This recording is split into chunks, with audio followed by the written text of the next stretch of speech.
Emma's lungs burned as she raced through the darkness, her wedding ring abandoned miles behind her, along with the last of her illusions.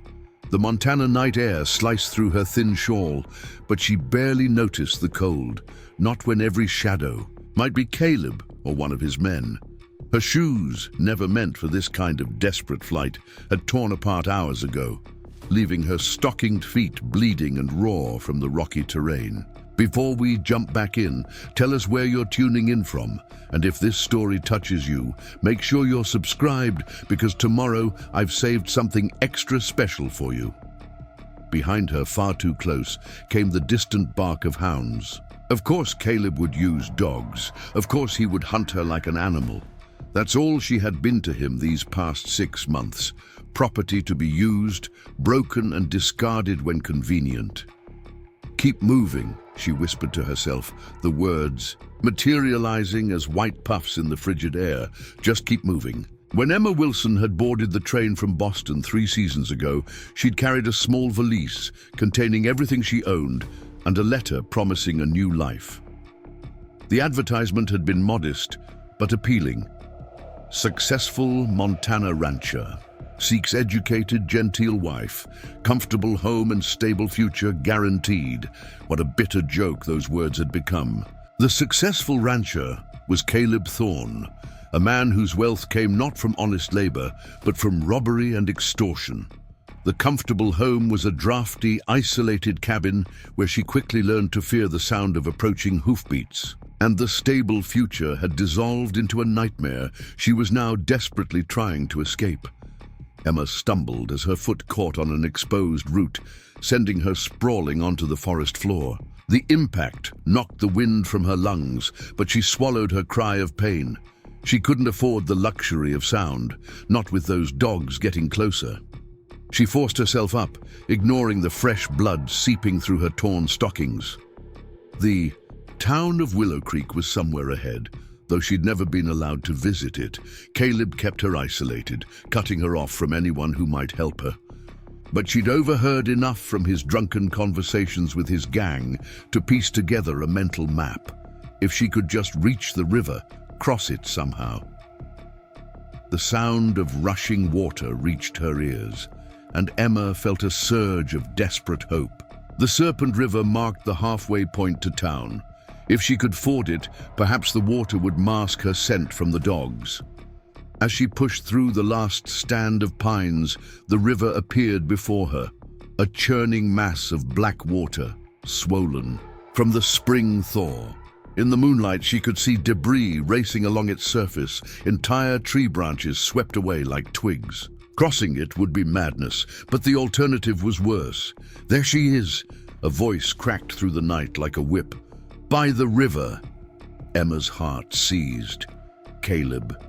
She could make out his silhouette at the edge of the trees, flanked by 2 others, Victor and Liam, the most loyal of his gang.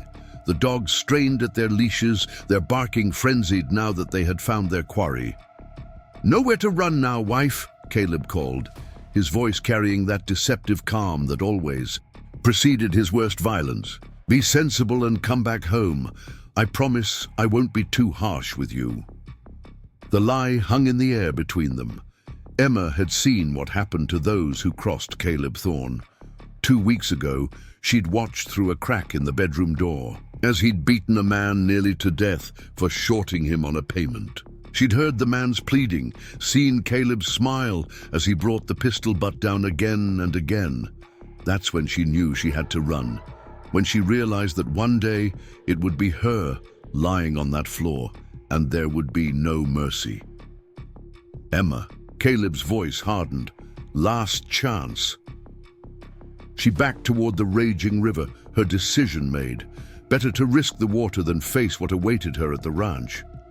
"Suit yourself," Caleb snarled, dropping all pretense of kindness. "Get her, boys!" Emma turned and plunged into the icy current. The cold hit her like a physical blow, stealing her breath and seizing her muscles. The water, far stronger than she'd anticipated, immediately swept her feet from under her. She went under, the roar of the river replaced by a terrible, muffled silence. Fighting against panic, she clawed her way back to the surface, gasping as her head broke through. The current carried her rapidly downstream, away from Caleb and his men, but also away from any safe exit point. Through water-blurred vision, she saw them running along the bank, Caleb shouting orders she couldn't hear. A fallen tree loomed suddenly before her. Emma managed to grab one of its branches, the rough bark tearing at her palms as she clung desperately to this temporary sanctuary. The tree shuddered, not fully anchored, but holding for now. Pulling herself along the trunk inch by painful inch, she worked her way toward the opposite shore. A gunshot cracked through the night, the bullet splintering wood just inches from her hand, then another closer still. "You think I'll let you go?" Caleb's voice carried across the water. "You're mine, Emma. Till death do us part, remember?" Those sacred words, now twisted into a threat, gave her the strength for one final effort. With a desperate lunge, she flung herself from the tree trunk toward the far bank. The current caught her again, but only briefly before her feet found purchase on slippery stones. Half swimming, half crawling, she dragged herself onto the opposite shore. More gunshots followed, but the darkness and distance made her a poor target. Emma forced her frozen limbs to move, stumbling up the muddy embankment and into the shelter of the trees beyond. Caleb's curses faded behind her as the forest enveloped her once more. She had gained some time. They would have to travel upstream to find a safe crossing, but they would come. Caleb Thorne never let go of what he considered his. Emma pushed onward, though each step was agony. Her sodden clothes hung heavy, the night air turning the river water to ice against her skin. Hypothermia would claim her if she didn't find shelter soon. How long she walked, she couldn't say. The world narrowed to the simple act of placing one foot before the other. The trees began to thin, and ahead, impossibly, she saw the faint glow of lamplight. Willow Creek. The sight should have brought relief, but a new fear gripped her. What if Caleb's influence extended here? What if there was no one willing to stand against him? She stumbled onto a dirt road, the first sign of civilization she'd seen in months. Her vision was starting to blur, dark spots dancing at the edges. Just a little further, she told herself, just a little more. The first building loomed ahead, a small church, its white steeple pale against the night sky. Beyond it, she could make out more structures, a general store, what looked like a saloon, a few houses. But it was the building in the center of town that drew her attention, a sturdy structure with a sign she couldn't quite read in the darkness. Emma dragged herself toward it, her strength finally failing. As she reached the wooden steps, her legs gave way. She collapsed, the rough boards scraping her palms. With one last surge of will, she pulled herself up to the door and pounded weakly. "Help!" she tried to call, but her voice emerged as little more than a whisper. "Please!" Darkness closed in, and Emma felt herself sliding into its embrace. The last thing she registered was the sound of the door opening, a shaft of warm light spilling over her, and a man's voice calling out in alarm. "My God!" Preparing and narrating this story took us a lot of time, so if you are enjoying it, subscribe to our channel. It means a lot to us. Now back to the story. "Thomas, get the doctor, quickly now." Sheriff Daniel Morgan had seen his share of suffering in his 15 years wearing a badge, but something about the half-drowned woman on his jailhouse steps struck him to the core. Her face, even bruised, and pale with cold, held a delicate beauty that couldn't quite hide a stubborn determination in the set of her jaw. Her clothes, though soaked and torn, were finely made, not the typical garb of a frontier woman. "Get her inside by the fire," he ordered his deputy, Thomas Reed. Together they carried her limp form into the sheriff's office, laying her gently on the narrow cot kept for the occasional drunken cowboy who needed a place to sleep it off. "She's near frozen through," Thomas said, his young face creased with worry. "And look at her feet, Sheriff. She's been running hard and long." Daniel glanced down at the woman's feet, the stockings shredded to reveal skin rubbed raw and bloody. Running from something or someone, he agreed grimly. Fetch Widow Simmons. The lady will need dry clothes and a woman's care. As Thomas hurried out, Daniel built up the fire in the pot-bellied stove, then rummaged through his desk for the bottle of whiskey he kept for medicinal purposes. He poured a small amount into a tin cup, then knelt beside the unconscious woman. "Ma'am," he said softly, supporting her head, "can you hear me? You need to drink this. It'll help warm you from inside." Her eyelids fluttered, then opened to reveal eyes the color of summer sky. For a moment they held no comprehension, then widened with sudden fear. She jerked away from him with surprising strength, the whiskey sloshing over the cup's rim.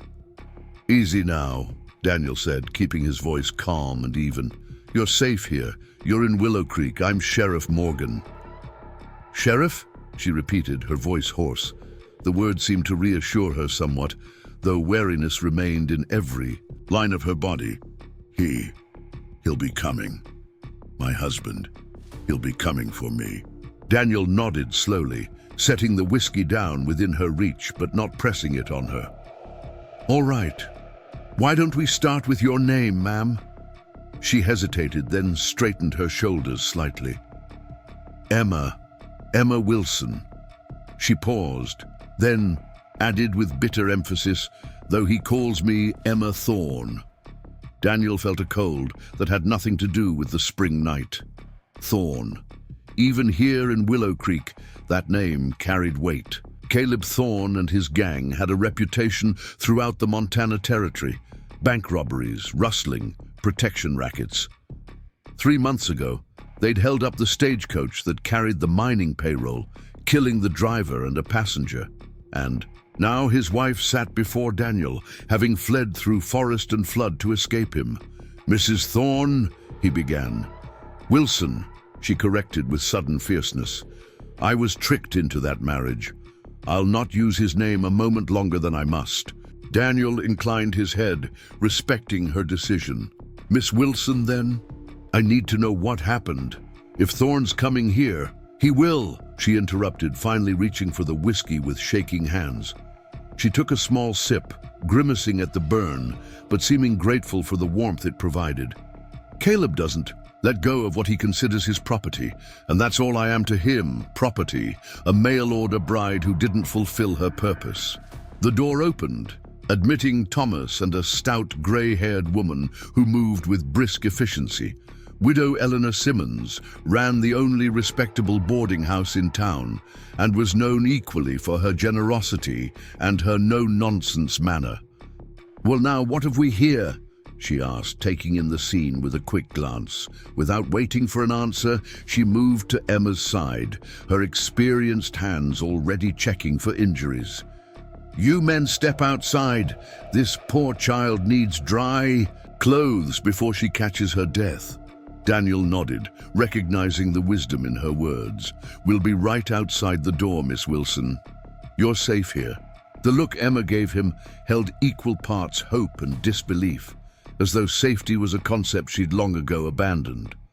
Outside on the boardwalk, Daniel rubbed a hand over his beard, mind racing.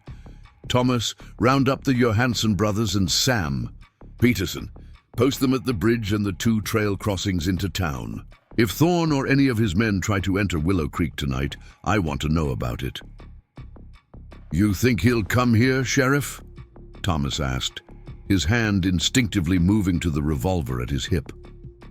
"I know he will," Daniel replied grimly. "Men, like Thorne, don't let go easily, but he'll find more waiting for him than he expects." As Thomas hurried off, Daniel gazed down the empty street toward the edge of town, where the dark forest seemed to watch and wait. Willow Creek was a small settlement, just over 400 souls, most connected to the silver mine that had sprung up 2 years ago. They had their share of Saturday night brawls and claim disputes, but nothing like what Thorne could bring down upon them. Inside, he could hear the murmur of women's voices, Widow Simmons' practical, soothing tones, and Emma's softer replies.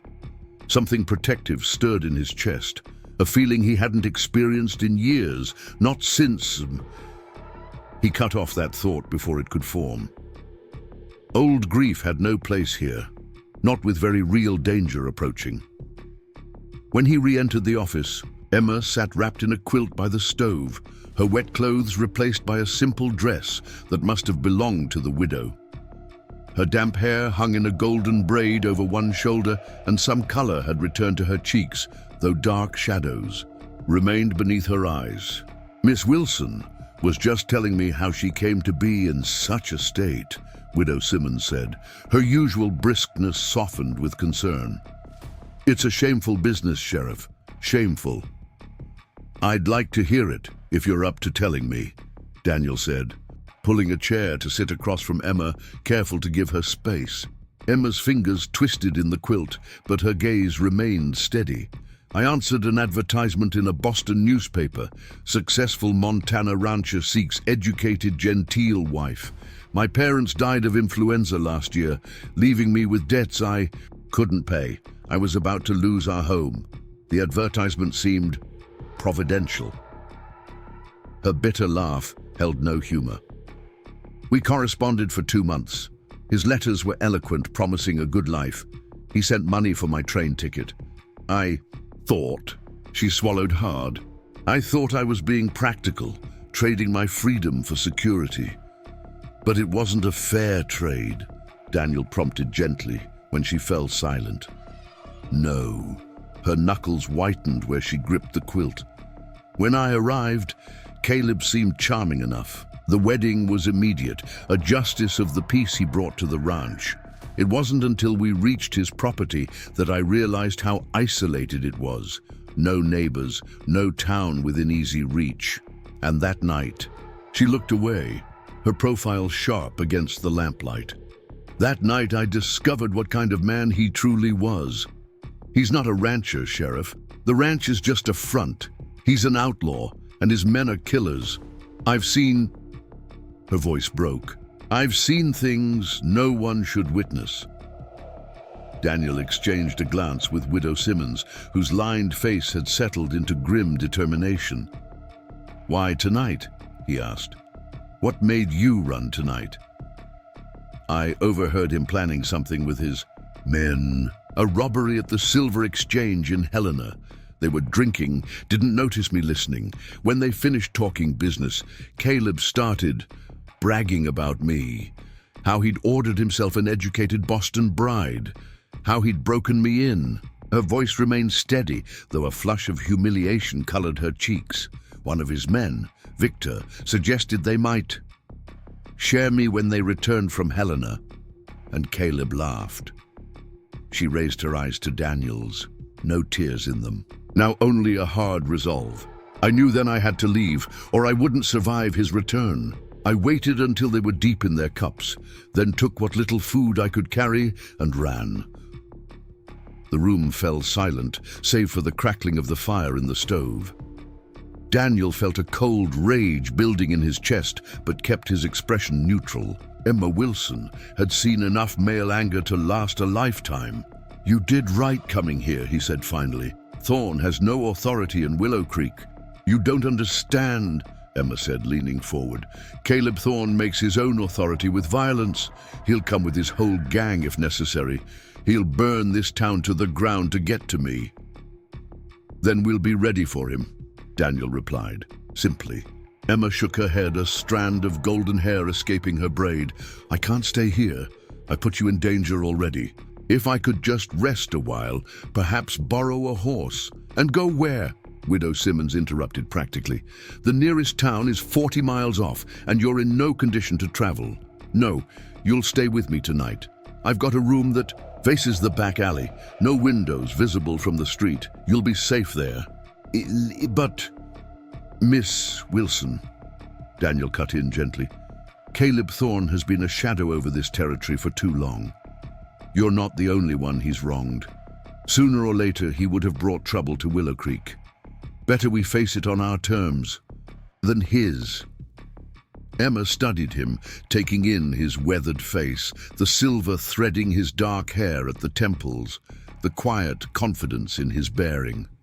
For the first time since she'd awakened, something like hope flickered in her eyes. "Why would you risk yourselves for me? You don't even know me." Daniel stood, straightening to his full height. "Because it's right. And sometimes, that's reason enough." A commotion outside interrupted them, boots on the boardwalk, then Thomas burst through the door, his cheeks flushed from running.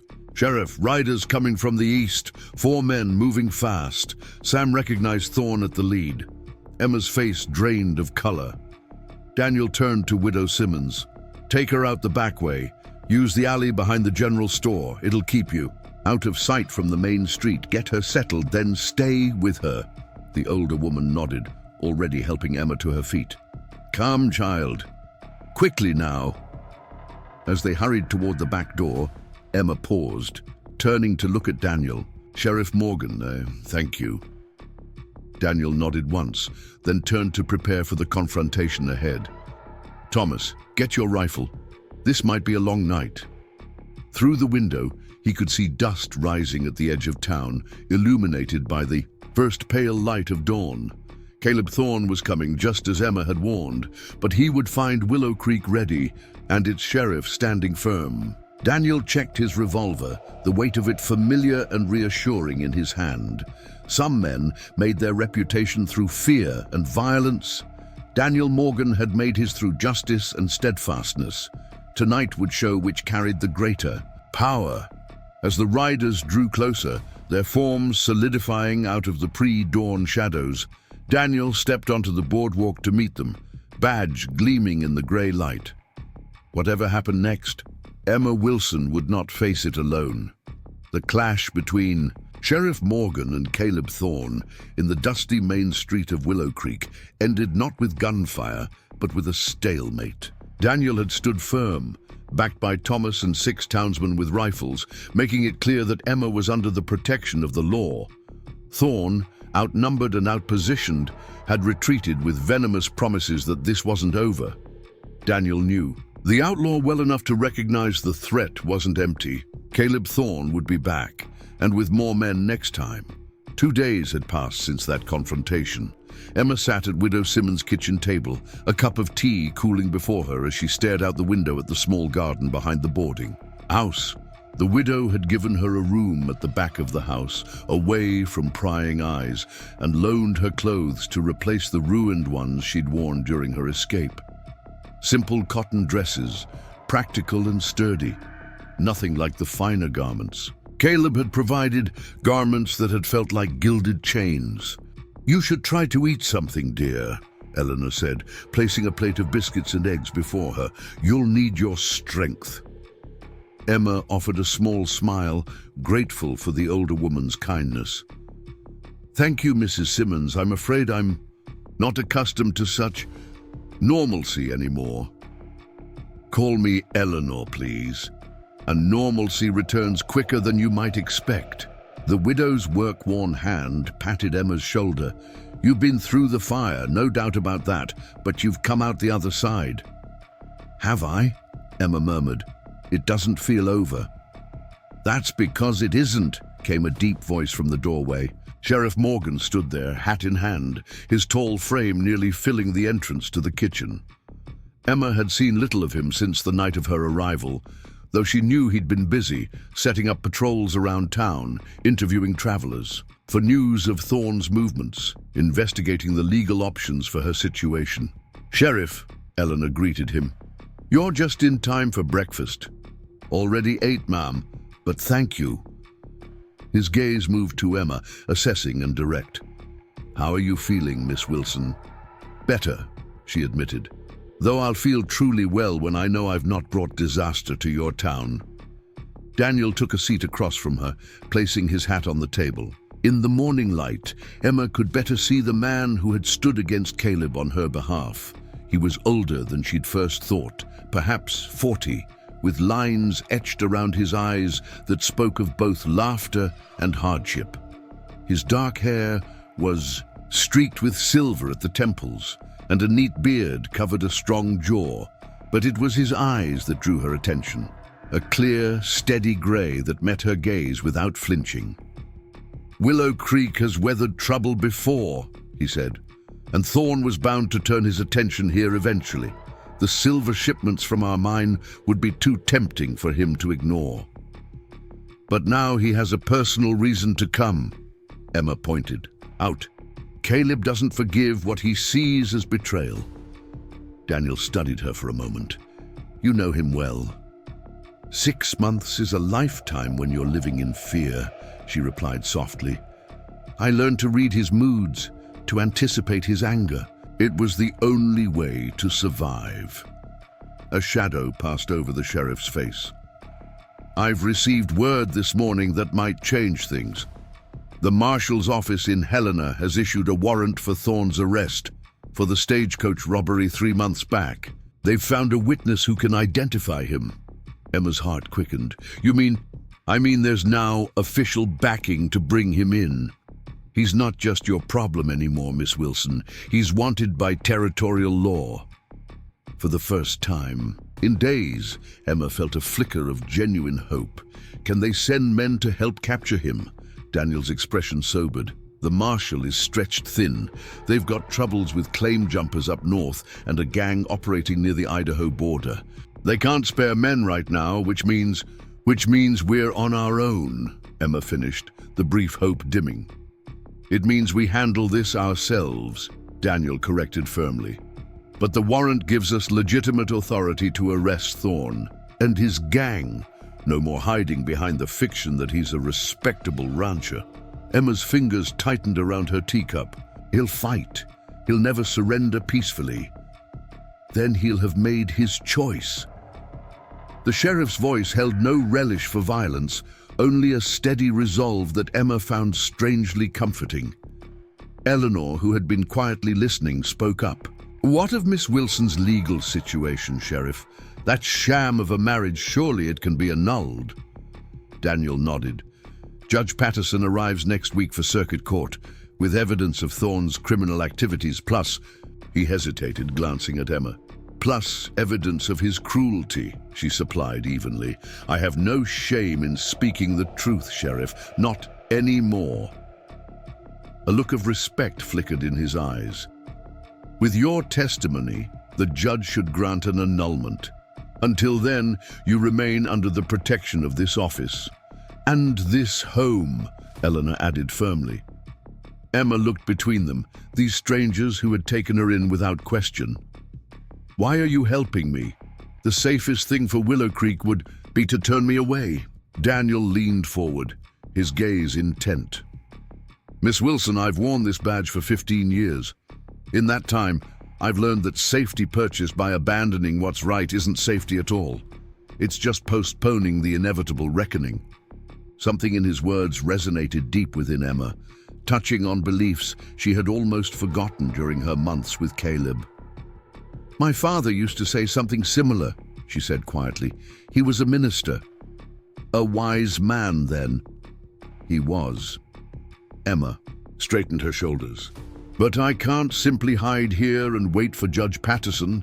I need to be useful, to contribute somehow."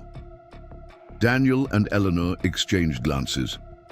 "The school's been without a teacher since Miss Clark left to get married last fall," Eleanor said, tentatively.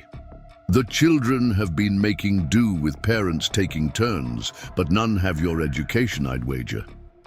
"You were a teacher in Boston?" Daniel asked. Emma nodded. "For 2 years before my parents fell ill. I taught at a girls' academy, literature, mathematics and history primarily." "Then perhaps that's your contribution," Daniel suggested. "The schoolhouse is just down the street, easily watched and protected. The children of Willow Creek shouldn't lose their education because of Thorne's threats." For the first time since her arrival, Emma felt a genuine smile form. "I would like that very much." "It's settled then," Eleanor declared with satisfaction. "I'll speak to Mrs. Larson on the school board this morning." Daniel stood, retrieving his hat. "I need to make my rounds, but I'll escort you to the schoolhouse this afternoon, Miss Wilson, if you'd like to see it." "Thank you, Sheriff. I would." After he departed, Emma helped Eleanor with the breakfast dishes, finding comfort in the mundane task. The widow chattered easily about the town and its inhabitants, the Scandinavian families who'd settled to work the mine, the merchants who'd followed the silver strike, the handful of ranchers whose properties bordered the settlement. Willow Creek's young as towns go, Eleanor explained, but it has good bones. People look out for each other here.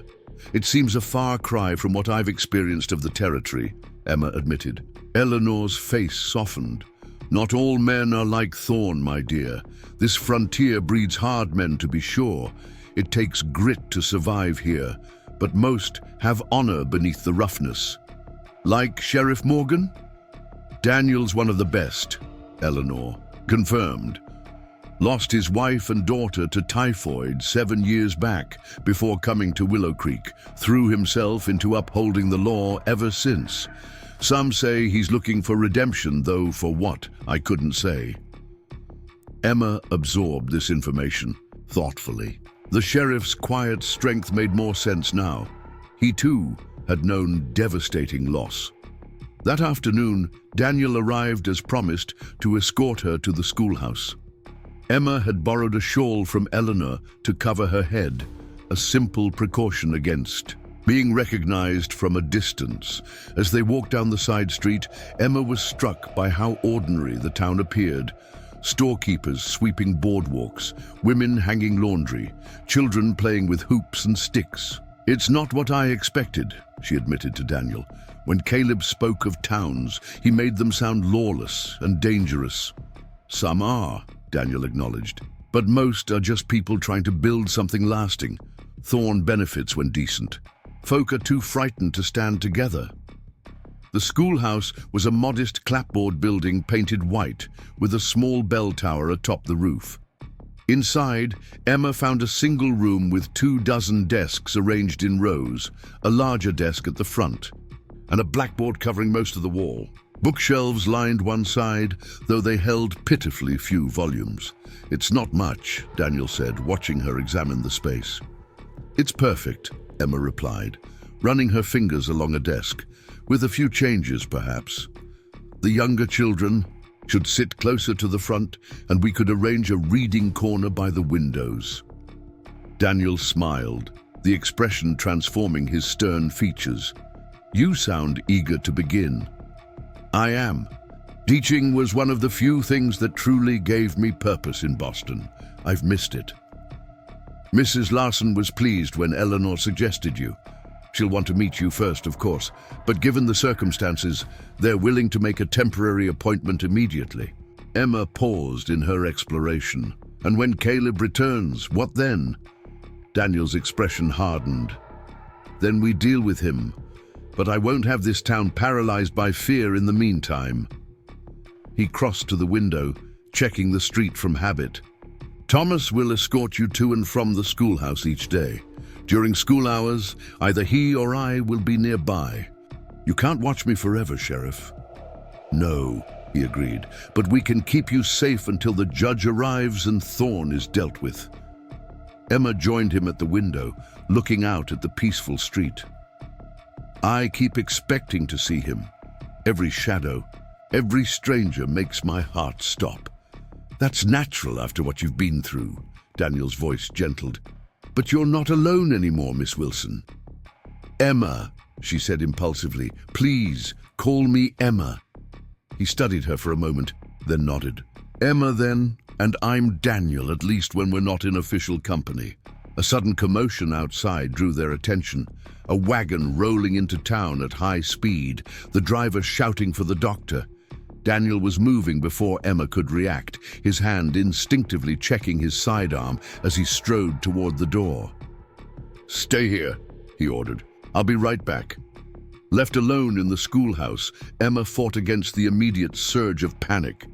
Logically, she knew the arrival likely had nothing to do with her. Accidents were common in mining country, but months of living in fear had conditioned her to expect the worst. She forced herself to take slow, measured breaths, focusing on the familiar surroundings of the schoolhouse. The smell of chalk and wood polish, the sunlight streaming through the windows, casting geometric patterns on the worn floorboards. The distant shouts had faded, replaced by an ominous silence that stretched her nerves taut. When the door finally opened, Emma nearly cried out, but it was only Daniel, his expression grim. "What is it?" she asked, her voice barely above a whisper. "One of the Hanson boys was found half dead on the trail from his family's homestead," Daniel replied, his jaw tight with controlled anger. He'd been beaten, left with a message pinned to his shirt. Emma's blood ran cold. "Caleb," Daniel nodded. "Once. The message was for me and you. Return what's mine or the next one doesn't survive." Emma sank into the nearest chair, her legs suddenly unable to support her. "Oh God, that boy, how old?" 17. "Doc thinks he'll live, but it was a close thing." Daniel knelt before her, his eyes meeting hers directly. "This isn't your fault, Emma, isn't it? If I hadn't come here, then that boy might still have been hurt when Thorne eventually came for the silver shipments, and you would be suffering God knows what back at that ranch." His hand covered hers, warm and steady. "Thorne is responsible for his own actions, no one else." Emma drew a shuddering breath. "What will you do now?" "What I've already been doing. Prepare. But this changes the timeline. Thorne's making his move sooner than I expected." Daniel rose, pacing the small classroom. "We need to move you somewhere more secure. The boarding house is too exposed." "Where? There's nowhere in town he won't eventually find me." Daniel stopped his pacing, decision crystallizing in his eyes. "My cabin. It's a mile outside town, backed against the cliffs. Only one approach, easily defended, and few know of its existence." Emma shook her head. "Your reputation—" "Hang my reputation," he said firmly. "Your safety matters more. We'll have Eleanor accompany you as a chaperone if propriety concerns you, but I won't risk your life over gossip." The vehemence in his voice startled her. "Why do you care so much about what happens to me? I'm just one woman among many who've suffered." Daniel was silent for a long moment, his gaze drifting to the window. 7 years ago, I was the sheriff in a town called Pine Tree Creek. My wife Sarah and our daughter Mary lived with me above the jail, just like in 100 other frontier towns. There was a man, Jacob Keller, who'd been terrorizing homesteaders, demanding protection money, burning out those who refused. He paused, his profile sharp against the afternoon light. I arrested him, had evidence to send him away for years. The night before the circuit judge was due, Keller's brothers broke him out. I was away, checking on an outlying ranch that had reported trouble. By the time I returned, Emma's heart constricted. "Your family?" Daniel nodded, his eyes haunted. The jail was burning. Sarah and Mary were inside. Keller made sure. They couldn't escape. Wanted me to know the price of crossing him. His hands clenched at his sides. I tracked all 3 brothers for 2 months. Found them one by one. The implication hung in the silence between them. "You killed them," Emma said softly. It wasn't a question.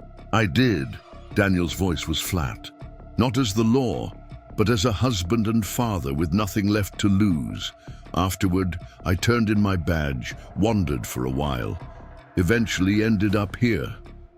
The town needed a sheriff, and I needed something to keep the darkness at bay." Emma arose from her chair, moving to stand beside him at the window.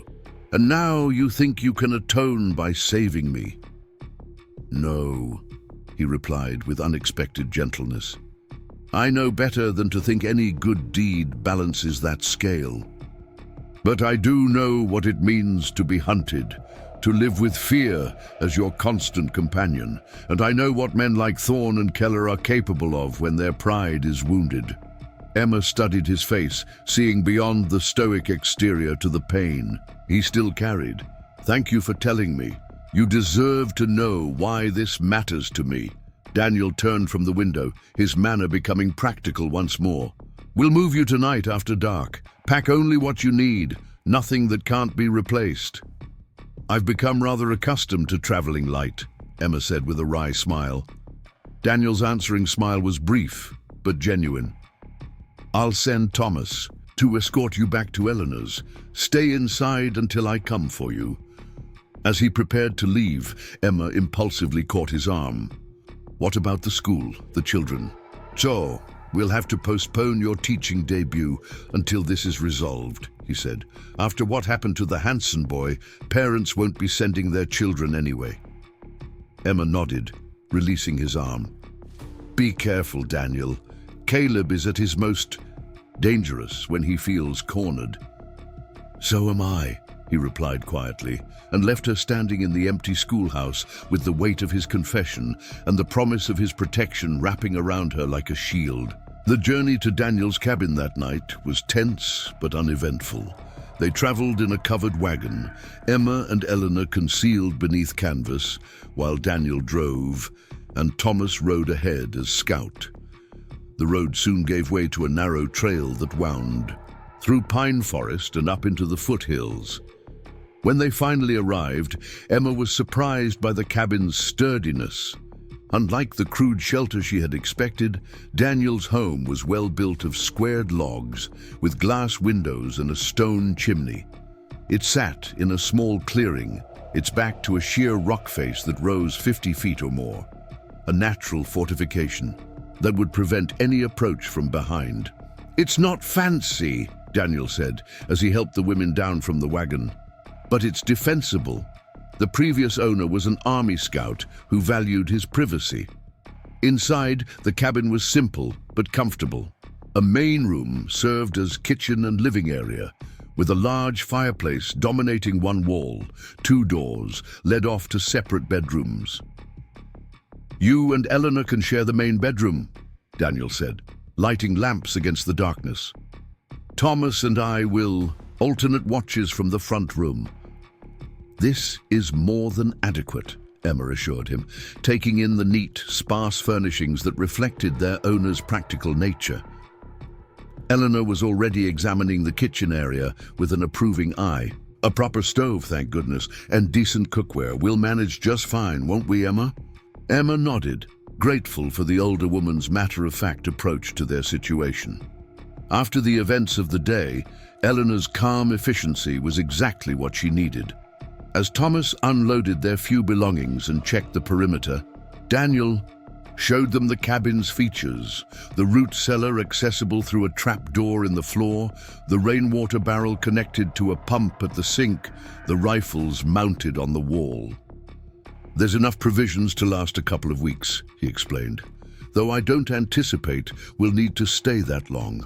Judge Patterson arrives in 5 days, and I'm expecting a telegram from the marshal's office about reinforcements." "And what of Caleb in the meantime?" Emma asked, the question that had been haunting her all day finally emerging. "That poor Hanson boy is recovering well, according to Doc Sullivan's latest report," Daniel assured her. "And his family has been moved into town for protection. I've organized the miners and ranchers into patrols. No one travels alone, and the silver shipment that was scheduled has been postponed." Emma sat heavily on a wooden chair, suddenly overwhelmed by all the disruption her presence had caused. "So many lives changed because I ran." Daniel crouched before her, his gaze intent. "Lives changed, yes, but not ruined.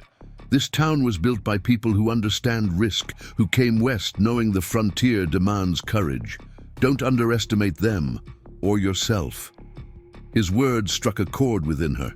6 months ago, she had boarded a train to Montana with little more than hope and determination. That courage hadn't vanished during her time with Caleb. It had simply been buried beneath layers of fear and survival. "Get some rest," Daniel advised, straightening. "Tomorrow will be soon enough to plan our next steps." That night, Emma lay beside Eleanor in the narrow bed, listening to the unfamiliar sounds of the wilderness, The mournful call of an owl, the rustle of wind through pine boughs, the occasional crack of a branch that sent her heart racing. Beyond the bedroom door, she could hear the low murmur of Daniel and Thomas conversing, the sound oddly comforting in its normalcy. Sleep came fitfully, punctuated by nightmares in which Caleb found her, his face twisted with the cold rage she knew too well. In these dreams, Daniel lay dead at his feet, and Eleanor and all who had shown her kindness. She would wake gasping, only to feel Eleanor's comforting hand on her shoulder, grounding her in reality. Dawn broke clear and cool, sunlight filtering through the cabin's windows to cast golden patterns across the plank floor. Emma rose early, finding Daniel alone in the main room, Thomas having left to check the trail and bring news from town. "You didn't sleep," she observed, noting the shadows beneath his eyes. Daniel shrugged, pouring coffee from a pot kept warm on the stove. Occupational hazard. "Coffee?" Emma accepted the mug gratefully, wrapping her hands around its warmth. "Any word?" "Nothing yet. In this case, that's good news." He gestured toward the window. "It's peaceful here, isn't it? When I first came to Willow Creek, I couldn't bear the silence. Now I find I need it, a respite from people and their problems." Emma moved to the window, looking out at the vista of pine forest stretching below. Them, morning mist still clinging to the valleys. "It's beautiful," she admitted. "Different from Boston, certainly, but beautiful in its own way." "What was your life like there, before?" He let the question trail off. Emma sipped her coffee, considering. "Ordinary, I suppose. Teaching during the day, caring for my parents in the evenings. After they died, there was the struggle to keep our home, to pay the doctor's bills. But even in the hardest times, there was dignity, choices, however limited. That's what Thorne took from you first, wasn't it? The ability to choose." Emma turned from the window, struck by his perception. "Yes. Every decision, from what I wore to when I spoke, was dictated by his mood. The smallest misstep could trigger his anger." Daniel's expression darkened. "Men like that, they don't see women as people, just possessions to control." "Not all men," Emma said quietly. "My father wasn't like that, nor are you." His gaze met hers, something unspoken passing between them. The moment lengthened, filled with a tension that had nothing to do with fear. The sound of hoofbeats broke the spell. Daniel was instantly alert, moving to the rifle mounted by the door. "Stay back," he ordered, his voice shifting to the authoritative tone of the sheriff. He positioned himself beside the window, checking the approach without exposing himself. Emma's heart pounded, but she forced herself to remain calm. "Is it Thomas?" Daniel relaxed slightly. "Yes, alone." He unbarred the door as Thomas dismounted in the clearing, noting the deputy's urgent demeanor. "What's happened?" Thomas removed his hat, nodding a greeting to Emma before addressing Daniel. "Thorne's been spotted, Sheriff. He and 6 men rode into the mining camp at dawn. They're holding the foreman and 2 engineers hostage in the assay office." "Casualties?" Daniel asked grimly. "One guard dead. Shot when he tried to raise the alarm." Emma felt the blood drain from her face. Another death, another life destroyed because of her decision to flee. "His demands?" Daniel asked, though they all knew the answer. "You and Miss Wilson, at the mine by noon, or he starts killing hostages." Thomas handed Daniel a folded paper. "He sent this." Daniel opened it, his expression hardening as he read. Without comment, he passed it to Emma. The note was brief, written in a hand she recognized all too well. "To Sheriff Morgan, my wife and I have unfinished business. Bring her to the mine by noon, and I'll leave your town and its people. In peace. Refuse, and I'll send the hostages back piece by piece. Don't test my patience. Emma knows what I'm capable of when crossed. See, Thorne." Emma's hands trembled, but her voice was steady when she spoke. "I have to go." "No," Daniel said flatly. "He'll kill those men." And he'll kill you the moment he has you back, Daniel countered. This isn't open for discussion. Emma drew herself up, anger flaring. It's my life, my choice. I won't have more blood on my hands. This isn't your blood to bear. Daniel's voice rose, then he visibly controlled himself. Emma, listen to me. Men like Thorne, they make promises they never intend to keep. If you go to him, he gets what he wants, kills the hostages anyway, and vanishes with you before the law can stop him. Then what do you suggest? She demanded. Those men have families, people who love them.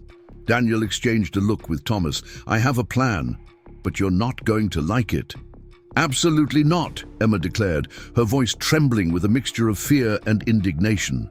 I won't let you risk your life like that.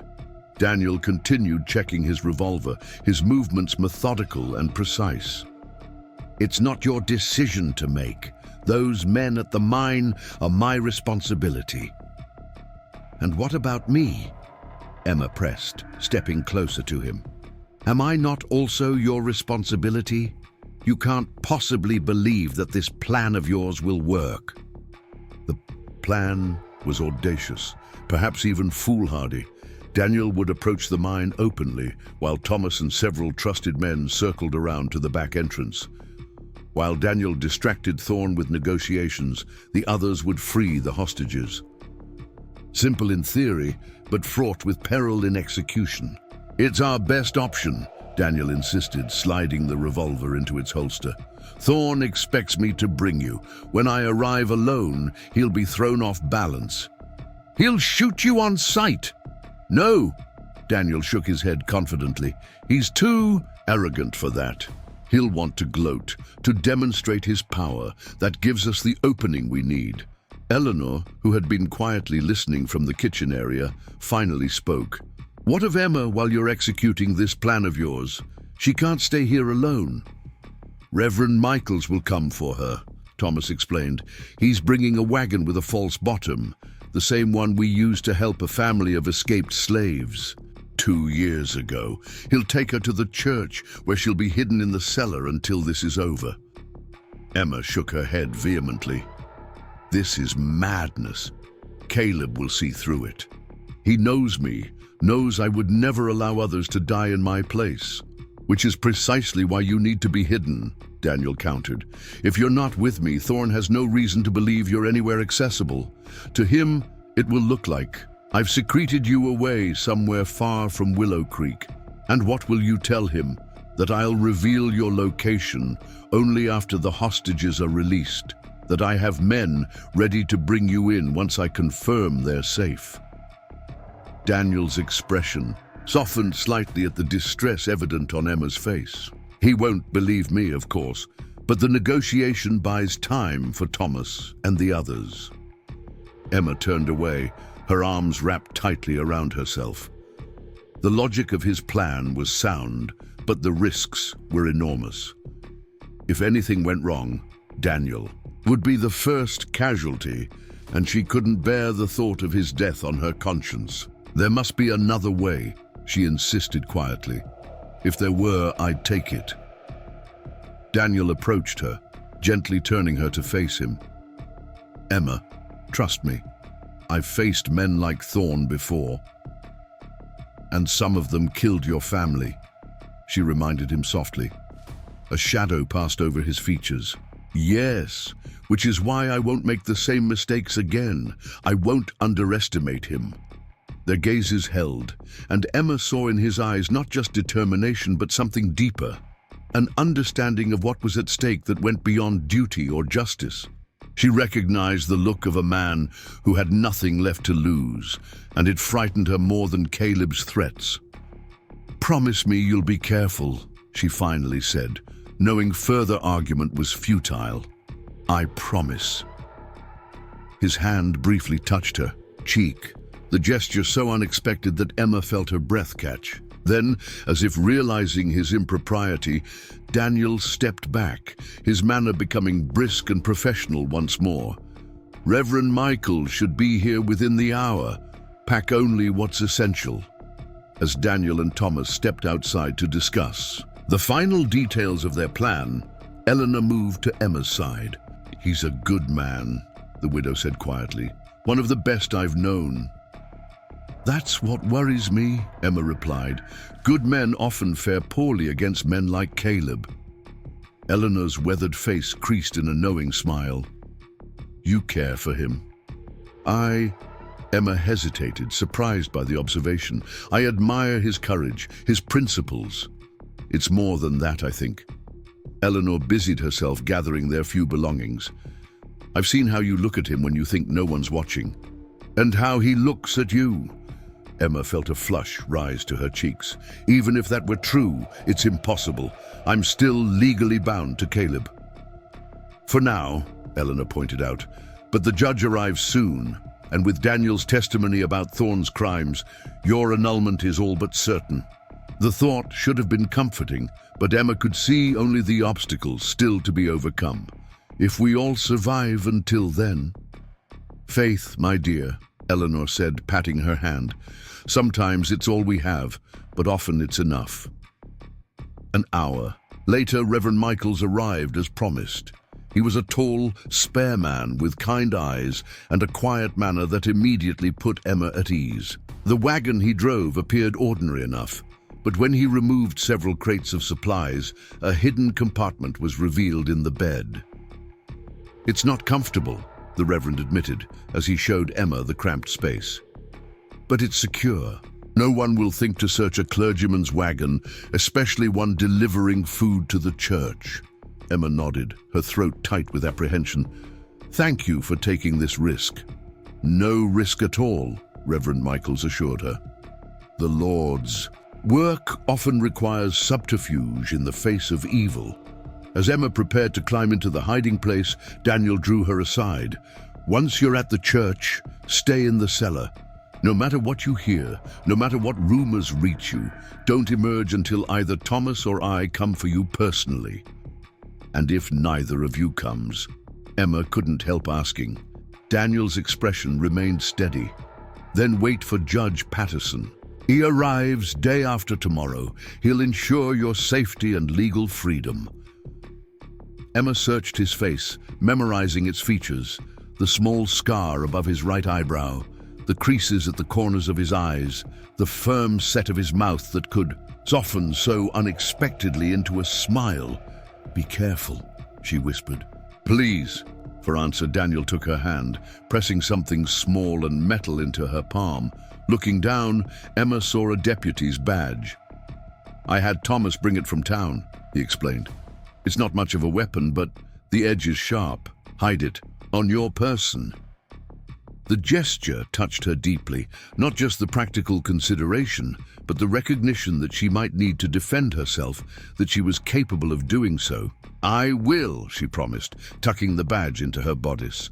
Then, impulsively, she rose on tiptoes and pressed a kiss to his cheek. "For luck," she murmured.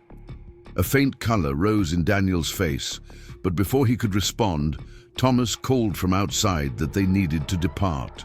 The moment passed, leaving Emma with a curious mixture of embarrassment and something that felt dangerously like hope. The journey to town in the hidden compartment was an ordeal Emma would later struggle to describe. Darkness enveloped her completely, the space so confined that she could barely shift position. Every jolt and bump of the wagon sent pain shooting through her cramped limbs. The air grew stale quickly, and she found herself taking shallow breaths to ward off panic. To distract herself, Emma recited poetry silently.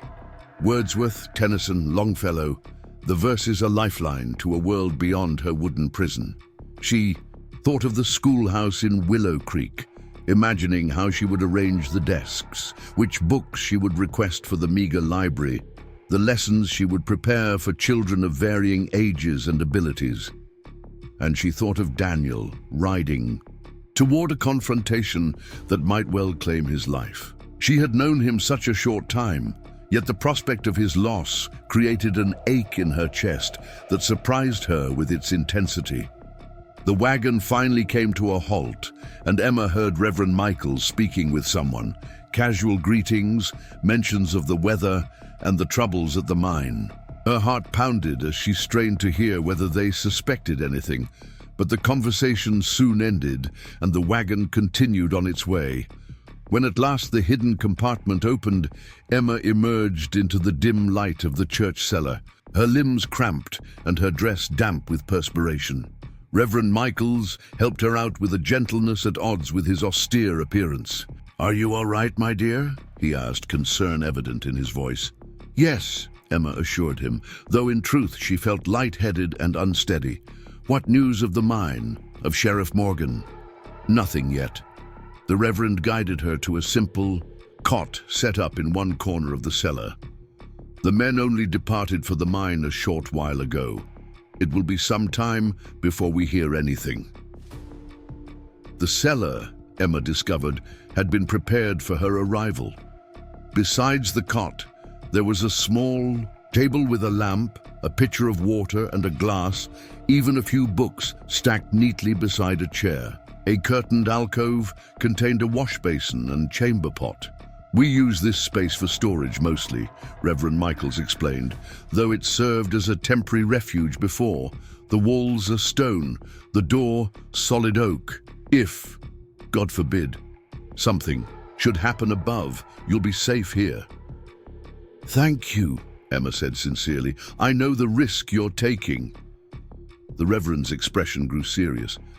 "Miss Wilson, I've served this community for 3 years. In that time, I've performed funeral services for 2 men killed by Thorne's gang.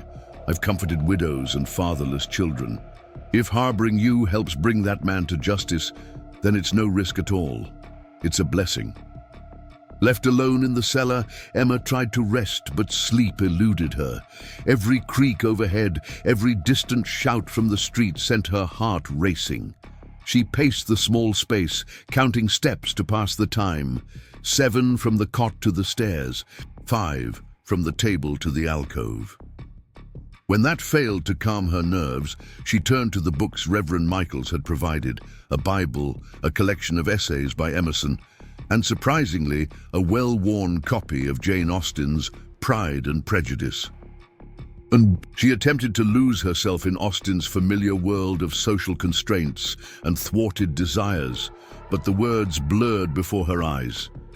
Instead, her mind conjured images of Daniel confronting Caleb, of violence erupting, of blood staining the dusty ground of the mining camp. Time passed with excruciating slowness. Emma had no way of knowing whether it was still daylight above, whether the confrontation at the mine had already taken place, whether the town of Willow Creek was even now mourning dead hostages, or a slain sheriff. The sound of the cellar door opening sent her scrambling for the deputy's badge she'd hidden in her bodice.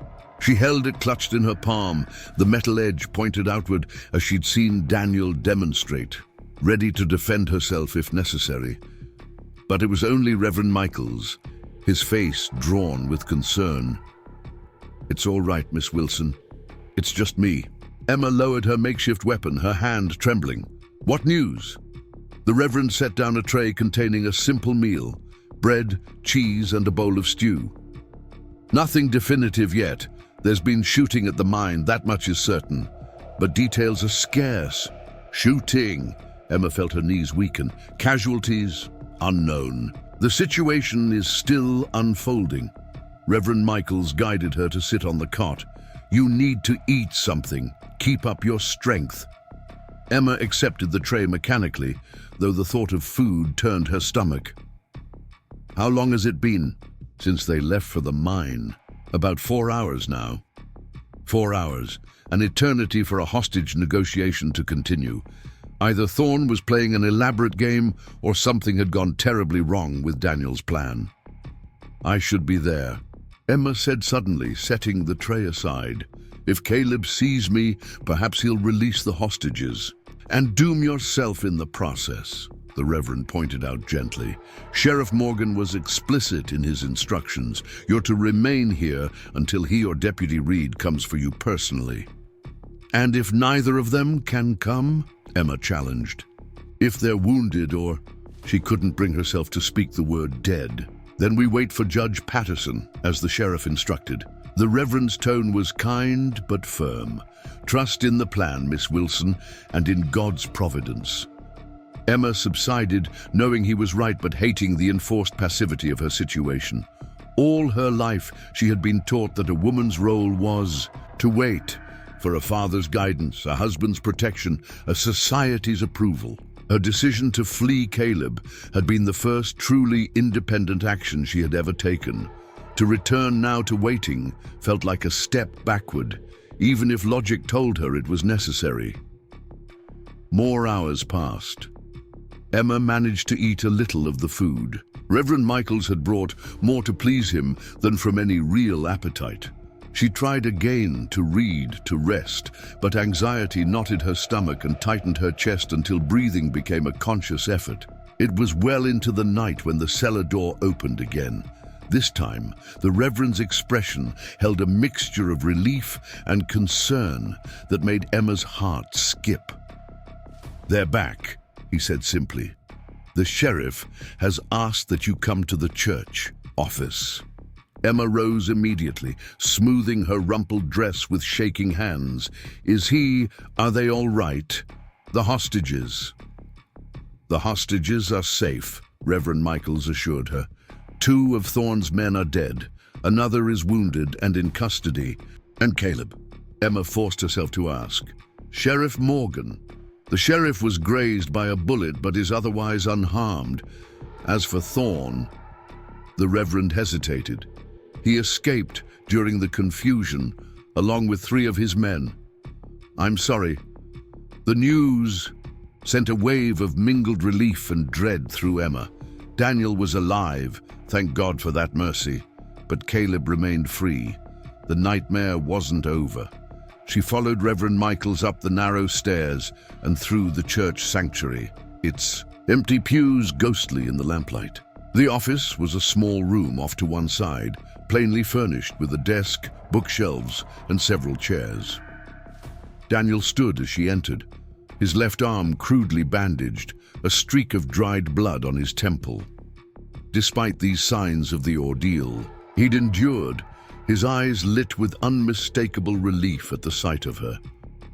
"You're all right," he said, the simple statement carrying a wealth of meaning. "Thanks to your plan," Emma replied, fighting the urge to rush to him, to assure herself through touch that he was truly alive and whole. "The Reverend told me about the hostages. Thank God they're safe." "No thanks to Thorne," Daniel said grimly. "He never intended to release them. It was a trap from the beginning." "Tell me what happened," Emma requested, settling into a chair at his gesture. Thomas stood by the door, his young face haggard with exhaustion but alert. Daniel sank back into his seat, wincing slightly as the movement jarred his injured arm. "I approached as planned. Told Thorne I wouldn't produce you until I had confirmation. The hostages were unharmed. He agreed to let me see them too readily, which should have been my first warning." "It was a setup," Thomas interjected. Daniel nodded. "The hostages were there, bound and blindfolded. But so were 2 of Thorne's men, hidden in positions to ambush me once I was inside. If Thomas hadn't spotted one of them shifting position through a window..." "The shooting started before we could get all the hostages clear," Thomas continued. "Sheriff took a bullet meant for the mine foreman." Emma's gaze flew to Daniel's bandaged arm. "You were shot." "Grazed," he corrected mildly. "Nothing serious." "In the confusion, Thorne and 3 of his men escaped through a back entrance we didn't know existed. We captured one, Victor Langley, who was wounded too badly to run." "And the other 2? Emma asked, already knowing the answer. "Dead," Daniel confirmed without elaboration. Emma closed her eyes briefly, absorbing the reality that men had died today because of her flight from Caleb. Whatever their crimes, whatever allegiance they had given to a brutal man, their blood stained. Her conscience, as if reading her thoughts, Daniel leaned forward. "This isn't on you, Emma. Thorne made his choices long before you entered his life. So did his men." "Where will he go now?" she asked, opening her eyes to meet his steady gaze. "He can't return." "To his ranch, We've sent word to the territorial authorities, and they'll have men waiting there. My guess is he'll head for the border, try to lose himself in Canada." "No," Emma said with quiet certainty. "He won't run. His pride won't allow it." Daniel studied her, recognizing the truth in her assessment. "You know him well. Too well." She twisted her hands in her lap. "He'll try again, maybe not tomorrow or the next day, but he won't leave the territory without me, or without revenge for what he sees as my betrayal." "Then we'll be ready for him," Daniel stated simply. "Judge Patterson arrives the day after tomorrow. Once your annulment is granted and Thorne is officially a wanted man throughout the territory, his options narrow considerably." "What of tonight?" Emma asked practically. "I can't return to the cabin. It would be the first place he'd look, and staying here puts Reverend Michaels at risk." "I've arranged rooms for you and Eleanor at Dr. Sullivan's house," Daniel said. "His wife will provide a buffer against gossip, and the doctor can tend to any lingering effects of your escape." He phrased it delicately, but Emma understood his concern about the bruises Caleb had left on her, both visible and hidden. "Thank you," she said sincerely, "for everything you've done, for risking your life today." Daniel dismissed her gratitude with a slight shake of his head. "It's my job." "No," Emma disagreed softly. "Your job was to uphold the law, not to plan daring rescues or take bullets meant for others." A faint smile touched his lips. "Perhaps I've expanded my professional duties." The moment of lightness passed quickly, replaced by the practical concerns of their situation. Thomas would escort Emma to the doctor's house immediately, while Daniel remained behind to coordinate with the men still searching for signs of Thorne in the surrounding countryside. As Emma rose to leave, Daniel caught her hand. "The badge," he said quietly. "Keep it with you, just in case." She nodded, finding odd comfort in the small piece of metal that represented law and order in this wild territory. "I will." The doctor's house proved to be a spacious two-story dwelling near the center of town. Mrs. Sullivan, a plump, cheerful woman with iron-gray hair and keen eyes, welcomed Emma warmly. "Eleanor's already settled in the blue room," she explained, leading Emma upstairs. "You'll have the yellow room next to hers. The bathroom is at the end of the hall. I've had hot water brought up, and you'll find clean towels and a nightgown laid out for you." Emma was overwhelmed by the simple kindnesses. "Thank you, Mrs. Sullivan. I don't know how to repay such generosity." "Pish," the older woman responded, waving away her thanks. "Any decent person would do the same. That monster Thorne has terrorized this region long enough. If harboring you helps bring him to justice, then it's a privilege, not a burden." The yellow room was cozy and feminine, with flowered wallpaper and a brass bed covered in a hand-stitched quilt. A small writing desk stood beneath the window, and a rocking chair occupied one corner. After the Spartan accommodations of the church cellar, it seemed almost oppressively luxurious. Emma bathed quickly, relishing the sensation of hot water against her skin. As she dressed in the borrowed nightgown, she caught sight of herself in the mirror above the dresser. The woman who stared back was thinner than she remembered, with shadows beneath her eyes and a wariness in her expression that hadn't been there 6 months ago. But there was something else, too. A determination, a hardness perhaps, that spoke of survival against odds. A knock at the door revealed Eleanor, her face creased with concern. "How are you faring, my dear?" "Better than I have any right to be," Emma replied honestly. "Sheriff Morgan could have been killed today." "But he wasn't," Eleanor pointed out practically. "The Lord watches over that man. Seen him survive situations that would have claimed lesser men." Emma sat heavily on the edge of the bed. "What happens now, Eleanor? Even if the judge grants my annulment, even if Caleb is declared an outlaw, throughout the territory, he won't stop. Not until he finds me." Eleanor settled beside her, taking Emma's cold hands in her warm ones. "Then perhaps you need to stop running." "What do you mean?" "I mean that sooner or later every soul must turn and face what pursues them. Running only delays the inevitable confrontation." Emma stared at her, aghast. "You can't possibly be suggesting that I give myself up to him." "Of course not," Eleanor assured her. "I'm suggesting that perhaps the time has come to set a trap of your own, on your terms, not his." The idea was shocking, yet it resonated with something deep within Emma, a desire to reclaim control of her own fate. Daniel would never agree. "To use me as bait." "Not willingly, no," Eleanor conceded. "He's far too protective of you. But consider this. Thorne will continue to endanger innocent people in his pursuit of you. Today, it was the mine workers. Tomorrow, it could be the children of Willow Creek. There comes a point where the greater good must prevail." Emma rose, pacing the small room as she considered the widow's words. "What would you have me do? Walk into the street and wait for Caleb to find me? No, child. I'd have you think. Like the educated woman you are. Consider the problem from all angles. Thorne hunts you because he believes you belong to him. What if you could make him believe you were willing to return on certain conditions?"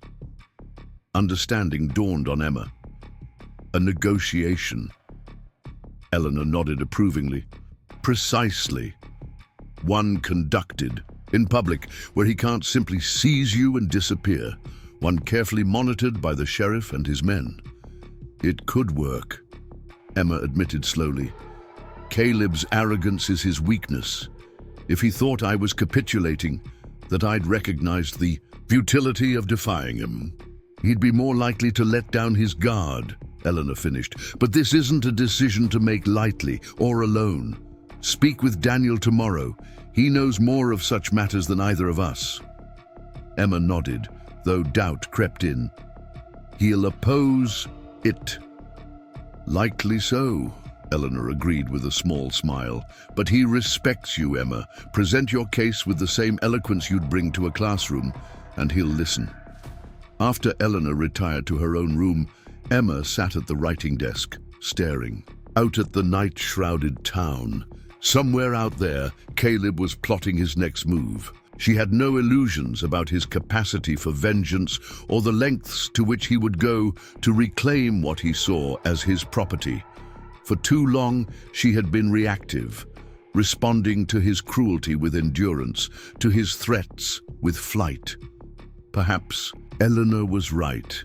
Perhaps the time had come to seize the initiative, to use Caleb's own obsession against him.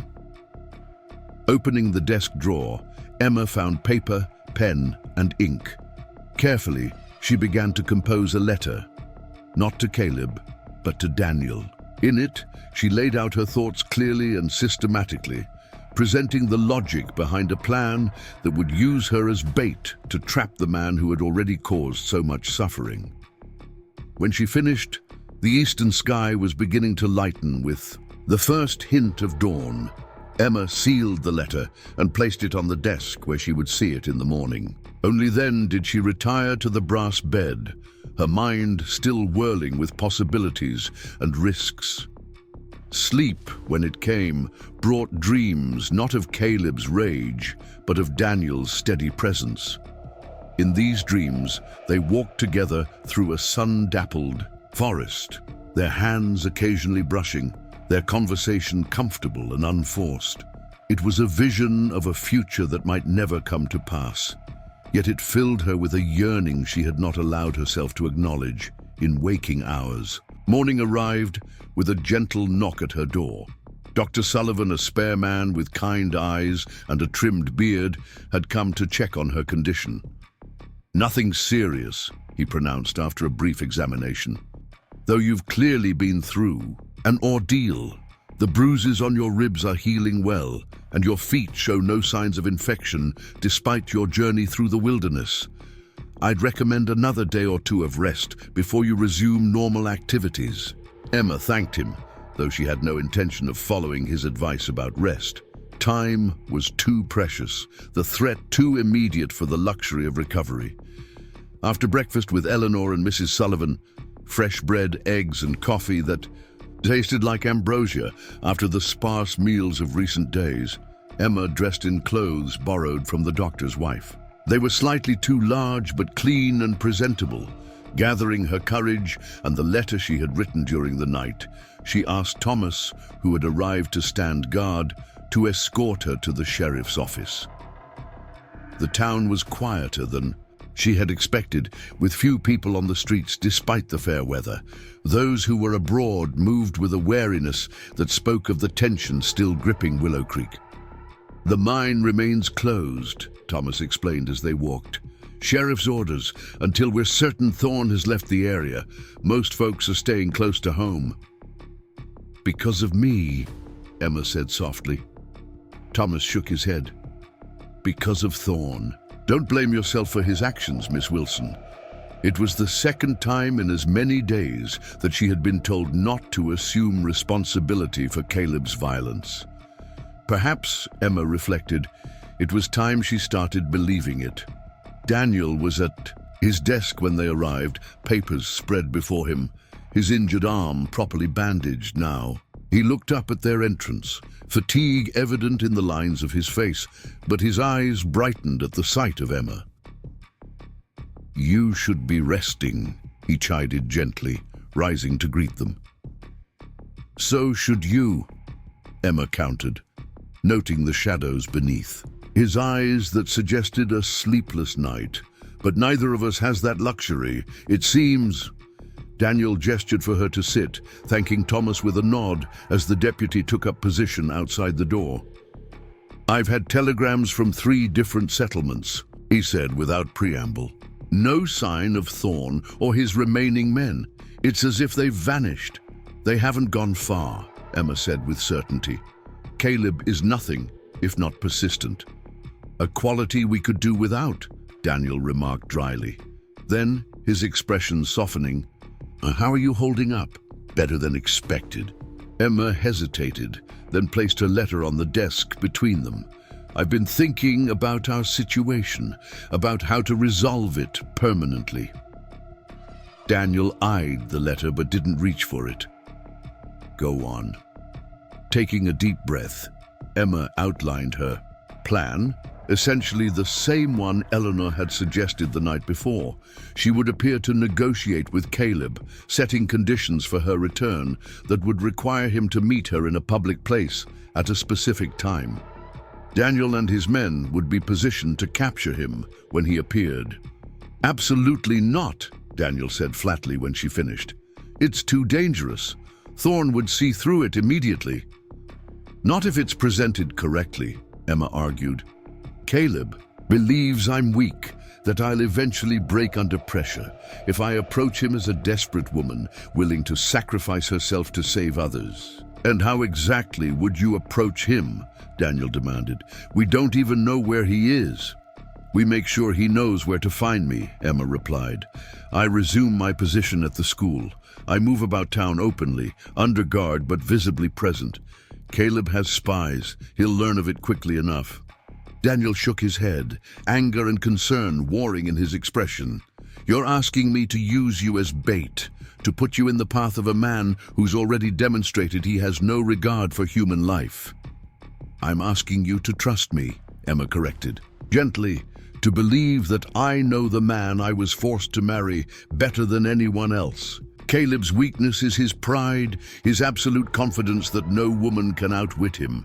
We can use that against him." Daniel was silent for a long moment, his gaze never leaving her face. "You've thought this through," he finally acknowledged. "I have." Emma indicated the letter. "Everything is there. The reasoning, the precautions we would need to take, the potential risks and how to mitigate them." He picked up the letter, scanning its contents with a frown that gradually eased. As he read, when he looked up, there was reluctant admiration in his eyes. "This is surprisingly comprehensive." "I was a teacher," Emma reminded him with a small smile. Organization is essential when managing 30 children of different ages and abilities. So it seems. Daniel set the letter down, his expression troubled despite his apparent approval of her logic. But knowing Thorne as you do, can you truly predict his reaction? Men like that, they can turn violent without warning, especially when cornered. I lived with that unpredictability for 6 months, Emma said quietly. I learned to navigate it, to anticipate the shifts in his mood. It was the only way to survive. Daniel's jaw tightened, the reminder of what she had endured clearly paining him. There must be another way. If there is, I haven't found it. Emma replied, Have you? The direct challenge hung between them. Daniel ran a hand through his hair, a gesture of frustration she had come to recognize. Judge Patterson arrives tomorrow. With his authority, we could organize a proper manhunt, bring in deputies from neighboring towns. And how many more innocent people will Caleb hurt in the meantime? Emma interrupted. You know he won't stop. This ends only when he's captured or dead. Daniel's expression hardened at the truth of her words. And what of your safety? Am I supposed to risk the life of an innocent woman? A woman I've sworn to protect, on the chance that a violent outlaw behaves predictably? I'm not asking you to risk me, Emma said, leaning forward intently. I'm asking you to trust me to risk myself. There's a difference. Their gazes locked, and in that moment something shifted between them. A recognition of her as not just someone to be protected, but as a partner in her own salvation. I need time to consider this, Daniel finally said. To review your plan in detail, to see if there are weaknesses we can address. It wasn't agreement, but neither was it outright refusal. Emma nodded, accepting the compromise. Of course. As she rose to leave, Daniel spoke again, his voice low and urgent. Emma, whatever we decide, promise me you won't attempt anything on your own. Thorne is more dangerous than you know. The concern in his eyes touched her deeply. I promise, she assured him. We're in this together now. The words seemed to satisfy him, though tension still radiated from his tall frame. Emma turned to go, but his voice stopped her once more. Emma. She looked back, finding his expression softer than before, vulnerable in a way she had not yet witnessed. Why does it matter so much? He asked quietly. Why risk yourself when we could wait? Let the law take its course. Emma considered the question, searching for the truth beneath the reflexive answers that came to mind. Finally, she replied with a simplicity that surprised even her. Because for 6 months, I allowed fear to rule me. I survived, but at the cost of something essential, my belief in my own courage. I need to reclaim that, Daniel. I need to face him on my terms, not his. Otherwise, even if my body is free, my spirit never will be. Understanding dawned in his eyes. Not just comprehension, but a deep personal recognition of what drove her. For he too had faced a moment when survival alone was not enough, when the need to confront evil outweighed personal safety. I'll let you know my decision before nightfall, he promised. Emma nodded, recognizing both the concession and the concern in his words. As she left the sheriff's office, escorted once more by Thomas, she felt lighter somehow, as if putting her plan into words, sharing it with Daniel, had transferred some of its weight from her shoulders to his. Whatever came next, she was no longer simply running from Caleb Thorne. She was turning to face him, on ground of her own choosing, with allies at her side. It was, Emma realized, the first step in reclaiming not just her freedom, but her very self. The lamp on Daniel's desk burned low as midnight approached. He stared at Emma's letter, which he had read so many times over the past 15 hours that he could nearly recite it from memory. Her plan was logical, methodical, and terrifyingly risky. If anything went wrong, if Thorne suspected a trap, if his men were more numerous than anticipated, If Emma's assessment of his predictable response to her surrender proved incorrect, the consequences would be dire. Yet Daniel could find no alternative that addressed the central problem. As long as Caleb Thorne remained free, no one in Willow Creek was truly safe, especially not Emma. A knock at the door interrupted his brooding. Thomas entered, his youthful face grave in the lamplight. "Any sign?" Daniel asked, knowing the answer before his deputy shook his head. "Nothing, Sheriff. We've had men watching all approaches to town. If Thorne's out there, he's keeping well hidden." Daniel rubbed his eyes, fatigue settling into his bones. "He's out there, watching, planning." "Do you think he knows where Miss Wilson is staying?" "I think we have to assume he does," Daniel replied grimly. "Thorne's network of informants is extensive. That's why we've kept guards at the doctor's house." Thomas hesitated, then asked the question that had hung unspoken between them all day. "Have you decided about her plan?" Daniel's gaze returned to the letter. "It's dangerous." "So is doing nothing," Thomas pointed out. "Thorne's already shown he's willing to take hostages, to kill innocent people. How long before he targets someone else?" "I know," Daniel sighed, "but to deliberately place Emma in his path." "Miss Wilson strikes me as a woman who knows her own mind," Thomas observed mildly. "She's not asking for your permission so much as your help." The insight, coming from his usually reticent deputy, gave Daniel pause. Thomas was right. Emma wasn't a helpless victim waiting to be rescued. She was a survivor, actively seeking to end her own nightmare. "Judge Patterson arrives tomorrow," Daniel said, more to himself than to Thomas. "Once he's here, the legal machinery can begin. Warrants will be issued, posses organized." "And how many more might die in the meantime?" Thomas asked quietly.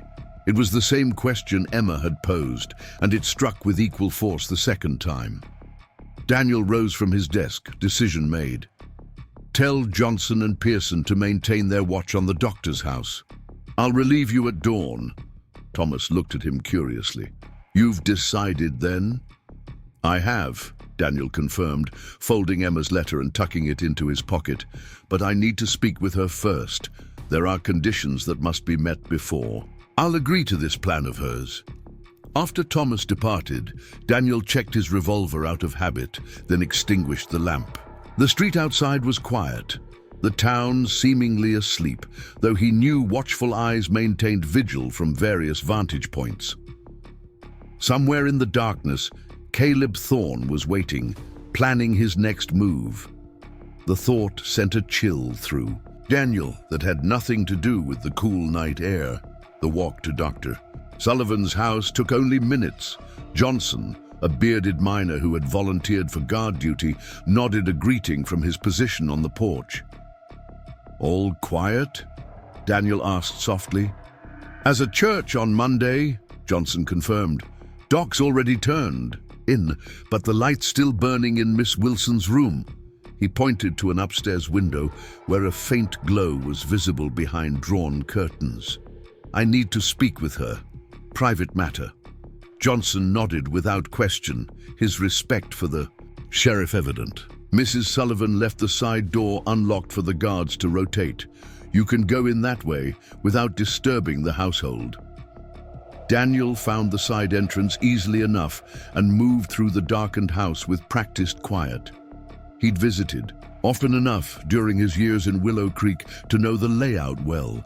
Dr. Sullivan was the closest thing the town had to a friend of the solitary sheriff. At the top of the stairs, he hesitated. It was late, and his business with Emma could technically wait until morning. But the matter weighed too heavily on his conscience to delay. He knocked softly on her door, conscious of the sleeping household. "Who is it?"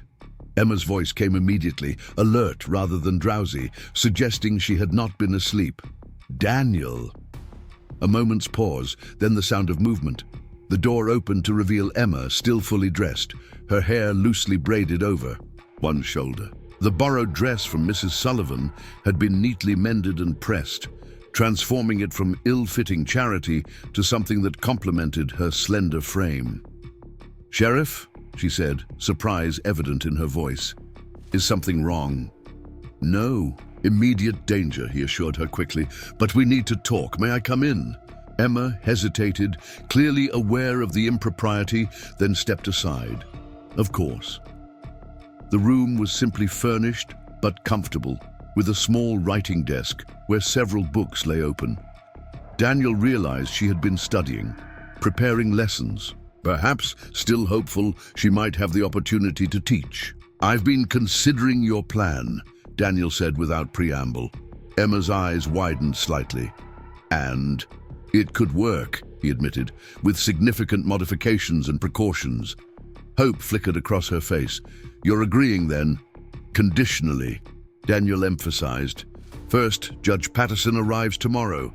We wait for him to issue formal warrants for Thorne's arrest and to begin the annulment proceedings. Having the law clearly on our side strengthens our position considerably." Emma nodded. "That makes sense." "Second, we don't simply wait for Thorne to learn you're moving freely about town. We send a direct message, a letter from you, proposing a meeting to discuss terms of surrender." "He'd be suspicious of any communication from me," Emma pointed out. "Yes, which is why the content must be carefully crafted. The letter should acknowledge your predicament, that you're trapped in a town that can't protect you indefinitely, facing a husband who won't stop pursuing you." Understanding dawned in Emma's eyes. "I offer to return to him, but only if he agrees to leave Willow Creek and its people in peace." "Exactly," Daniel confirmed. "We make it appear that you're acting out of concern for the town, not yourself. Given what he knows of your character, that would be believable." Emma considered this, her brow furrowed in thought. It could work. Caleb enjoys feeling powerful, in control. If he thinks I'm sacrificing myself for others, it would appeal to his sense of dominance. Daniel frowned at the insight into Thorne's twisted psychology, but pressed on. "Third condition, the meeting happens on our terms. Public location, daylight. Hours, with my men positioned strategically throughout town." "The church," Emma suggested immediately. "Sunday service. Everyone in town attends. It would provide the perfect cover for your men to be present without arousing suspicion." "You've thought this through," Daniel observed, impressed despite his reservations. "I've had little else to think about," Emma admitted. "But there's a problem with your conditions. Judge Patterson won't arrive until tomorrow. Even if he issues the warrants immediately, that leaves little time to arrange everything before Sunday." "We don't need to act immediately," Daniel pointed out. "Thorne is cautious right now, regrouping after the failed hostage situation. We can afford to wait until we're fully prepared." Emma shook her head firmly. "The longer we wait, the more desperate Caleb becomes. And the more desperate he is, the more likely he'll harm someone else to draw me out." The logic was sound, though Daniel was reluctant to admit it. His instinct to protect Emma warred with his recognition of the growing threat to the town and his respect for her determination to end the situation on her terms. "1 week," he finally said. "We use the time to prepare thoroughly, positions for my men, escape routes if things go wrong, contingencies for every scenario we can anticipate." Emma studied his face, perhaps searching for signs that he was merely delaying to eventually reject her plan. Whatever she saw must have satisfied her, for she nodded in agreement. 1 week, but in the meantime, I want to resume teaching at the school." "Absolutely not," Daniel said immediately. "Too exposed, too predictable in your movements. If I remain hidden, Caleb will grow suspicious when I suddenly reappear," Emma argued. "He needs to believe that I've begun building a life here, one I'm reluctantly willing to abandon to protect my newfound community." Again, her reasoning was difficult to fault. Daniel ran a hand through his hair, frustration mounting. "You would be under guard at all times." "Of course, and you would follow my instructions without question if a threat arises." Without hesitation, Emma promised. Daniel paced the small room, weighing risks against potential benefits. Emma's desire to teach wasn't merely about maintaining a cover story, he realized. It represented normalcy, purpose, things Thorne had systematically stripped from her life during their marriage. 3 hours each morning, he finally conceded, with children whose parents understand and accept the risks. Thomas or I will be present in the schoolhouse at all times, with additional guards posted outside. Relief and gratitude washed over Emma's face. Thank you. Daniel waved away her thanks, uncomfortable with gratitude for placing her in potential danger. There's one more condition, the most important one. Which is, at any point I determine the risk is too great, we abandon the plan, immediately and without argument. Emma hesitated, clearly wanting to negotiate this final point. But something in Daniel's expression must have conveyed his absolute resolve on the matter, for she simply nodded. Agreed. The tension between them eased somewhat, the framework of a plan now established. Daniel should have left then, proprieties observed, but found himself reluctant to end their conversation. The books, he said, gesturing to the volumes spread across the writing desk. Preparing lessons. Emma smiled, the expression transforming. Her serious face. Yes, Mrs. Sullivan had several textbooks from when her daughters were in school. They're somewhat outdated, but the fundamentals of arithmetic and grammar haven't changed. You miss teaching, Daniel observed. I do. There's something restorative about sharing knowledge, about watching a child grasp a concept they've been struggling with. Emma's voice softened with genuine enthusiasm. For those few hours in a classroom, I felt truly useful, like I was contributing something valuable to the world. You were, Daniel assured her. There's no higher calling than shaping young minds.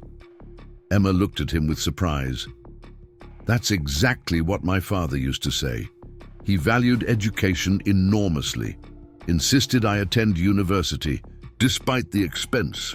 A wise man, Daniel commented, recalling she had mentioned her father was a minister. My wife was a teacher before. He trailed off, the familiar ache of old grief rising unexpectedly. Before you lost her, Emma finished gently. Eleanor mentioned what happened. I'm so sorry, Daniel.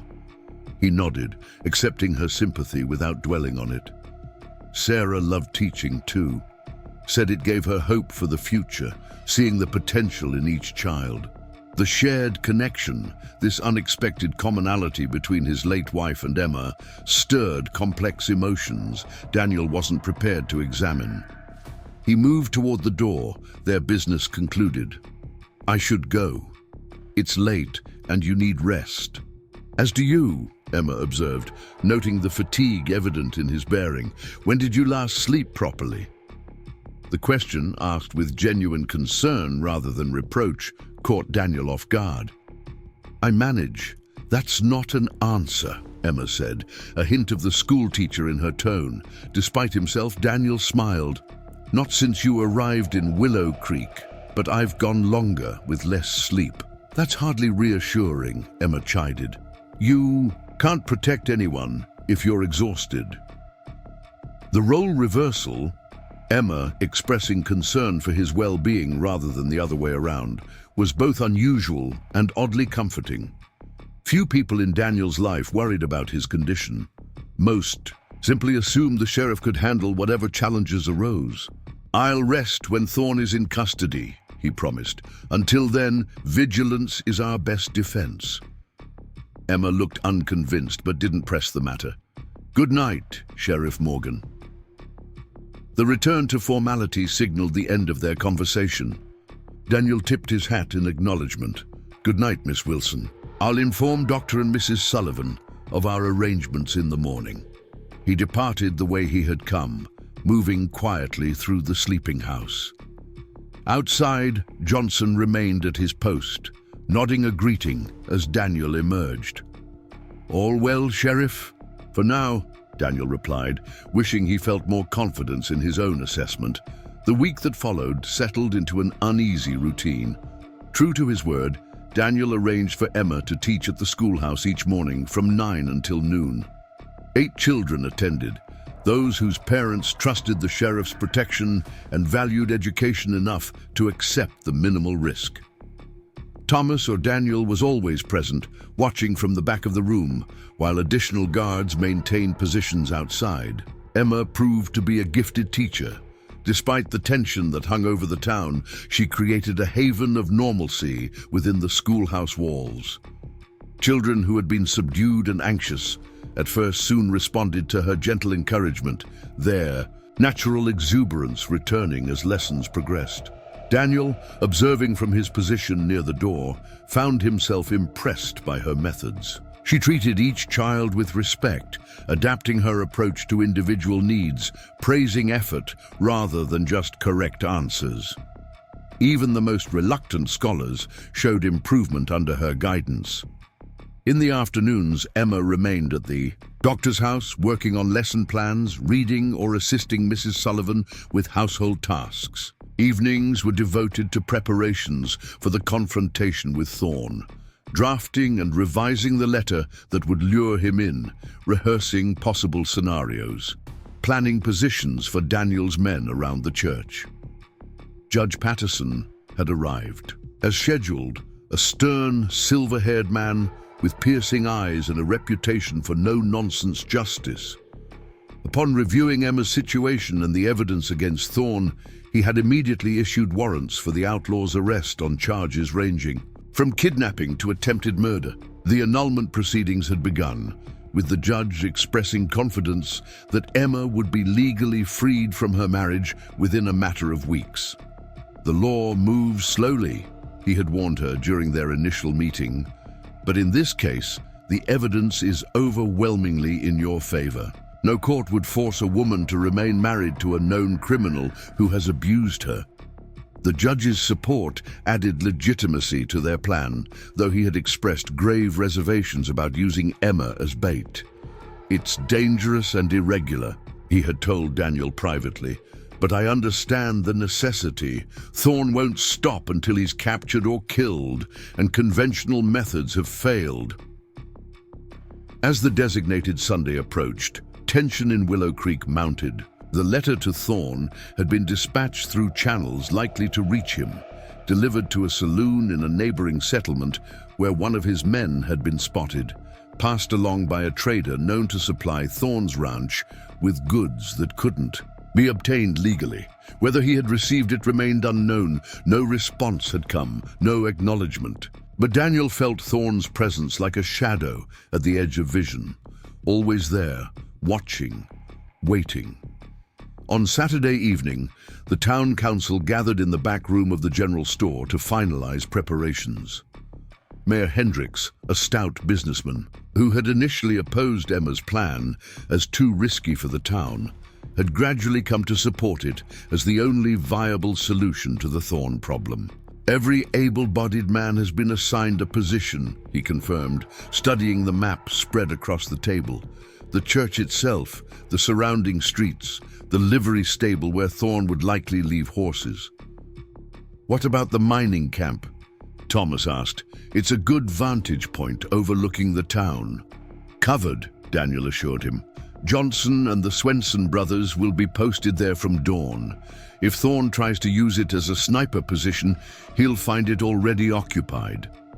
Emma sat quietly throughout the meeting, listening attentively but offering few comments.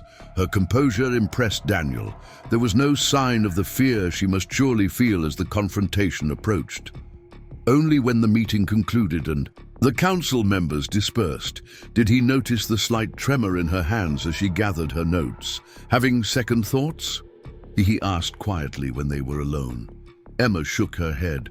"Not about the plan, it's our best option." "But," she hesitated, then admitted, "I'm afraid. Not of facing Caleb. That fear has become so familiar it's almost an old friend. I'm afraid of what happens afterward." Daniel frowned, not understanding. After Thorne is captured, you mean? After I'm truly free, Emma clarified. I came west as a mail-order bride because I had no options left in Boston. Now, even with the annulment granted, my situation remains precarious. A woman alone on the frontier. She trailed off, but Daniel understood her concern.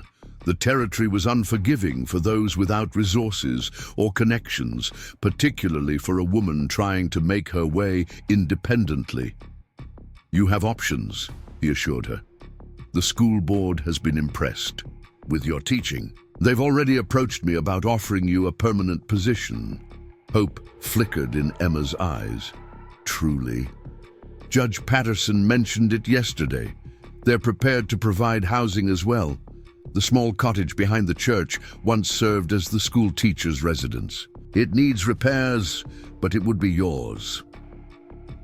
The possibility of a genuine home, a purpose, a place in the community. Daniel could see how powerfully it affected her. For perhaps the first time since her arrival in Willow Creek, Emma allowed herself to envision a future beyond mere survival. That would be more than I dared hope for, she admitted softly. Then let it give you strength tomorrow, Daniel said. Remember what you're fighting for. Not just escape from Thorne, but a life of your own making. Emma nodded, resolution firming in her expression. I will. They walked together to the doctor's house, the evening air cool against their faces. Despite the tranquility of the setting sun painting the western sky in hues of gold and purple, both were acutely aware of the danger that lurked unseen. Do you think he'll come? Emma asked suddenly. Yes, Daniel replied without hesitation. Your letter appealed to exactly what drives him: pride, possession, the need to dominate. He won't be able to resist the opportunity to reclaim you, especially in front of the entire town. It would be the ultimate demonstration of his power. And when he realizes it's a trap, Daniel's hand moved instinctively to the revolver at his hip. Then he'll have a choice to make: surrender or fight. Either way, it ends tomorrow. At the doctor's gate, they paused. Daniel had accompanied Emma here each evening after their planning sessions, but tonight felt different. A threshold moment before everything changed. Try to rest, he advised, though he knew sleep would likely elude both of them. Thomas will escort you to the church tomorrow morning. I'll already be inside, coordinating positions. Emma nodded, then impulsively reached out to touch his arm. Daniel, thank you for believing in me, for helping me face this on my terms. The simple contact, the sincerity in her voice, stirred something in Daniel that he had thought long buried. A protectiveness that went beyond duty, an admiration that transcended mere respect. You're welcome, he said simply, unwilling to examine these feelings more closely on the eve of such danger. Good night, Emma. Good night. She hesitated, as if wanting to say more, then turned and walked up the path to the house, her figure silhouetted against the lamplight spilling from within. Daniel remained until she was safely inside, then began his final rounds of the night. Every street, every alley, every possible approach to the town center was checked and double-checked. Men were stationed on rooftops, in second-story windows, behind water troughs and barrels, a network of watchers that would alert him the moment Thorne appeared. When at last he returned to his office, exhaustion threatened to overwhelm him. Despite his determination to remain vigilant, Daniel knew he needed at least a few hours of rest to be effective tomorrow. Stretching out on the narrow cot kept for emergency overnight stays, he allowed himself to close his eyes, his hand never straying far from his weapon. Sleep came in fits and starts, punctuated by dreams in which Emma stood in the center of the church, while Thorne circled her, a predator toying with its prey.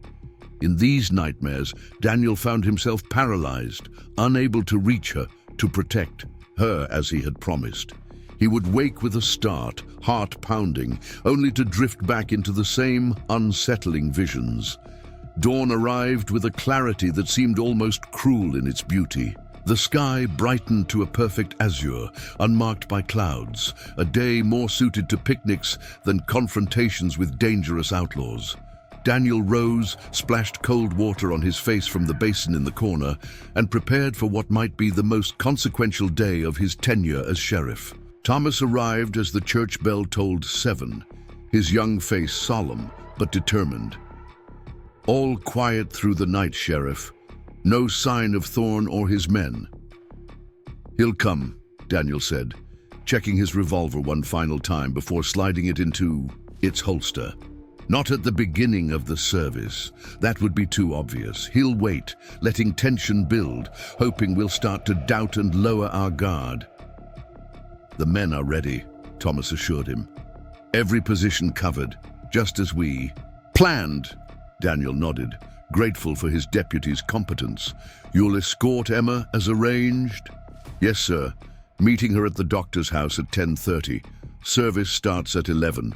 "Good. I'll be at the church from 9 onwards, making final checks." Daniel hesitated, then added, "If anything goes wrong, Thomas, if Thorne somehow gets the upper hand, your priority is Emma's safety. Get her out no matter what happens to me." Thomas's expression hardened with resolve. "Understood, Sheriff. But it won't come to that." Daniel wished he shared his deputy's confidence. Years of law enforcement had taught him that even the most carefully laid plans could unravel in seconds when faced with desperate men willing to die rather than surrender. The morning passed with agonizing slowness. Daniel positioned himself in the church early, reviewing every sight line, every potential entry and exit. Reverend Michaels arrived at 10, his manner calm despite full knowledge of what might transpire during his service. "The Lord works in mysterious ways," he commented as Daniel explained the final arrangements. "Sometimes his house must serve as a battlefield against evil." "Let's hope the battle is brief and bloodless," Daniel replied, though he harbored few illusions about Thorne surrendering peacefully. As 11 approached, townspeople began filing into the church.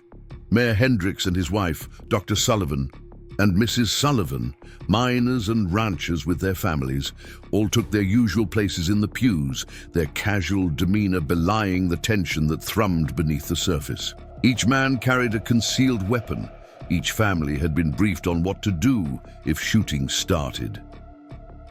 At precisely 10:30, Thomas departed to escort Emma from the doctor's house. Daniel watched from the church window as they appeared at the end of the street, Emma walking with dignified composure despite the danger she faced. She wore a simple blue dress borrowed from Mrs. Sullivan, her golden hair neatly arranged beneath a modest bonnet. Nothing in her bearing suggested a woman, preparing to confront the man who had terrorized her for months. As they neared the church, Daniel scanned the surroundings one final time. Nothing seemed amiss. No unfamiliar horses at the hitching posts, no strangers mingling with the churchgoers, no movement from the rooftops where his men maintained their vigil. Yet instinct told him Thorne was watching, waiting, planning his moment with the calculating patience of a predator. Emma entered the church, her gaze immediately finding Daniel's. A silent communication passed between them. Reassurance, resolve, a shared understanding of what was at stake. She took her place in a pew near the front. Thomas seated beside her, his posture relaxed, but his eyes constantly scanning the congregation. Reverend Michaels began the service precisely at 11. His sermon, appropriately, focused on courage in the face of adversity, on standing firm against evil. The congregation listened attentively, though Daniel noted how many gazes strayed to doors and windows, how hands rested near concealed weapons. The minutes stretched on. Hymns were sung, prayers offered, scriptures read. Noon approached with no sign of Thorne. Daniel began to wonder if they had miscalculated, if the outlaw had seen through their plan and chosen not to appear. Then, as the congregation rose for the final hymn, the main doors of the church opened, conversation died, heads turned, and a collective intake of breath rippled through the assembly.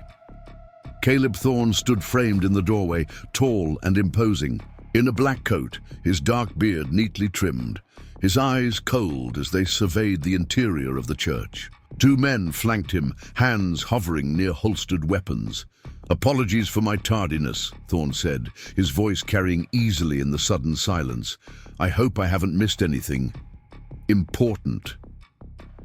His gaze found Emma, a smile spreading across his face that contained no warmth, only the satisfaction of a hunter who has finally cornered his prey.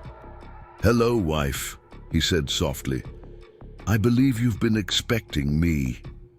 A hush fell over the congregation as Caleb Thorne stepped further into the church, his boot heels striking the wooden floor with deliberate slowness. Daniel moved with practiced ease toward the center aisle, positioning himself between Thorne and Emma. "This is a house of worship, Thorne," Daniel said, his voice calm but carrying the authority of his badge. "I suggest you state your business or leave." Caleb's cold smile never faltered. "My business is with my wife, Sheriff. She invited me here after all." His gaze shifted past Daniel to where Emma sat rigid in the pew. "Didn't you, my dear?" Emma rose slowly, her face pale but composed. "I did."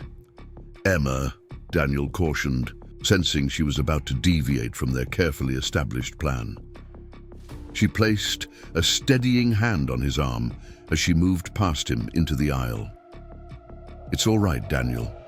This is why we're here." Caleb's eyes narrowed at the familiar use of the sheriff's name, his jaw tightening visibly. "So it's Daniel now, is it? How quickly you forget your vows, Emma." "I forget nothing," Emma replied, her voice growing stronger with each word. "Especially not the pain you inflicted, the fear you cultivated, the promises you broke." Murmurs rippled through the congregation. Many had heard rumors about Emma's situation, but few knew the full extent of what she had endured. Caleb's expression darkened. "You wrote that you were willing to return, to honor your obligations as my wife. Was that a lie?" "No," Emma said steadily. "I am willing to end this on terms that protect the people of Willow Creek, who have shown me nothing but kindness."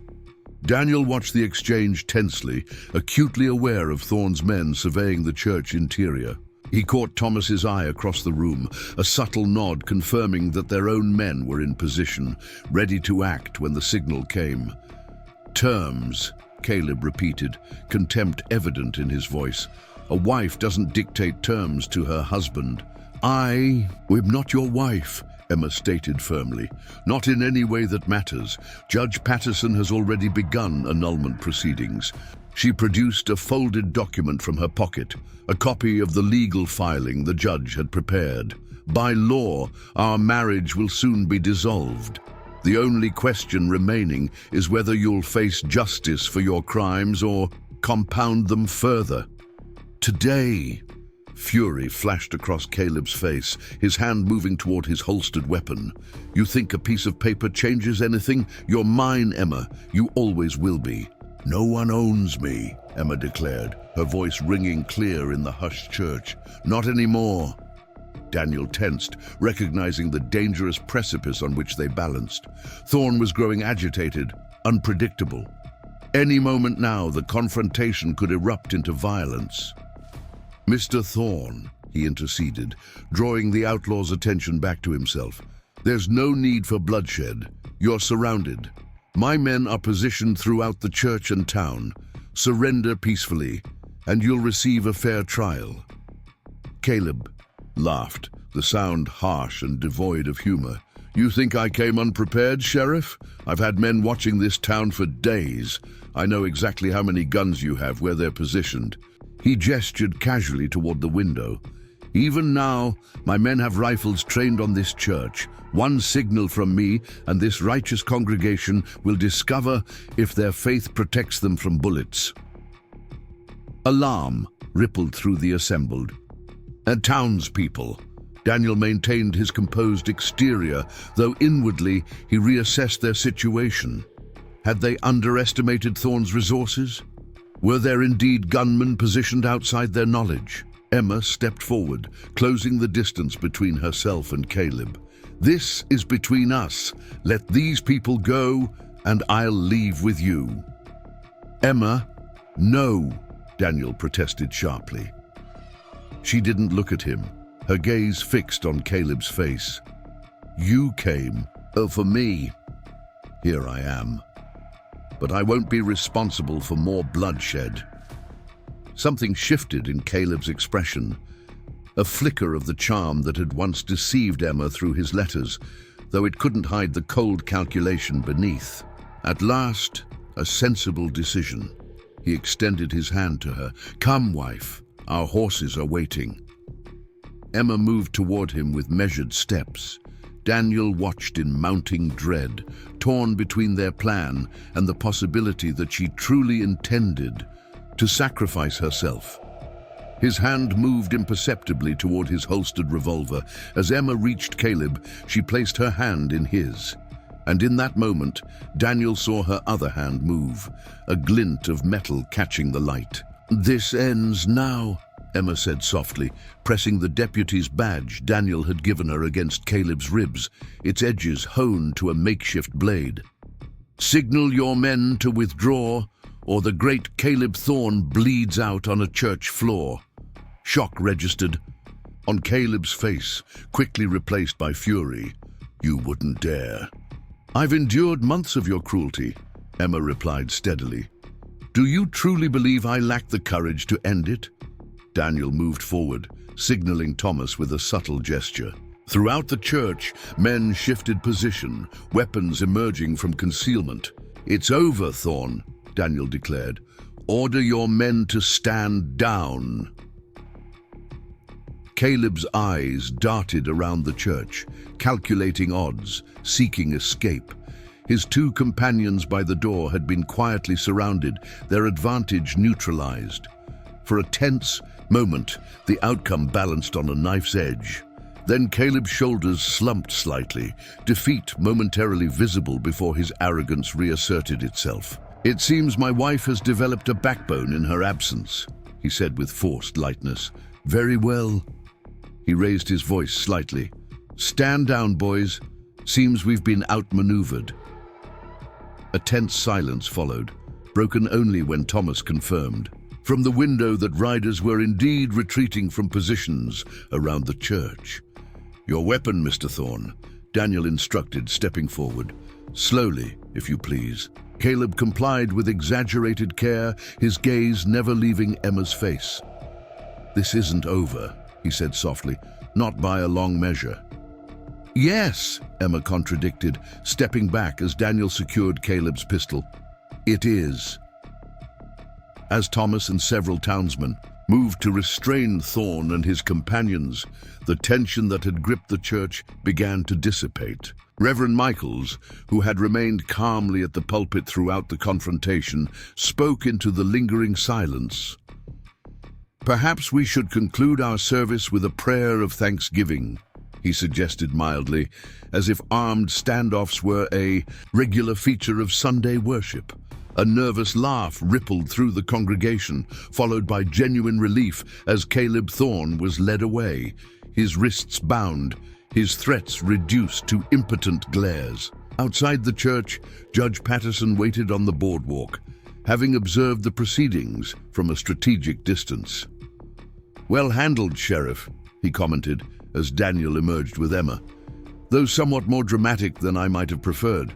"The important thing is that no one was hurt," Daniel replied, though his gaze remained fixed on Emma, concern evident in his expression. "Are you all right?"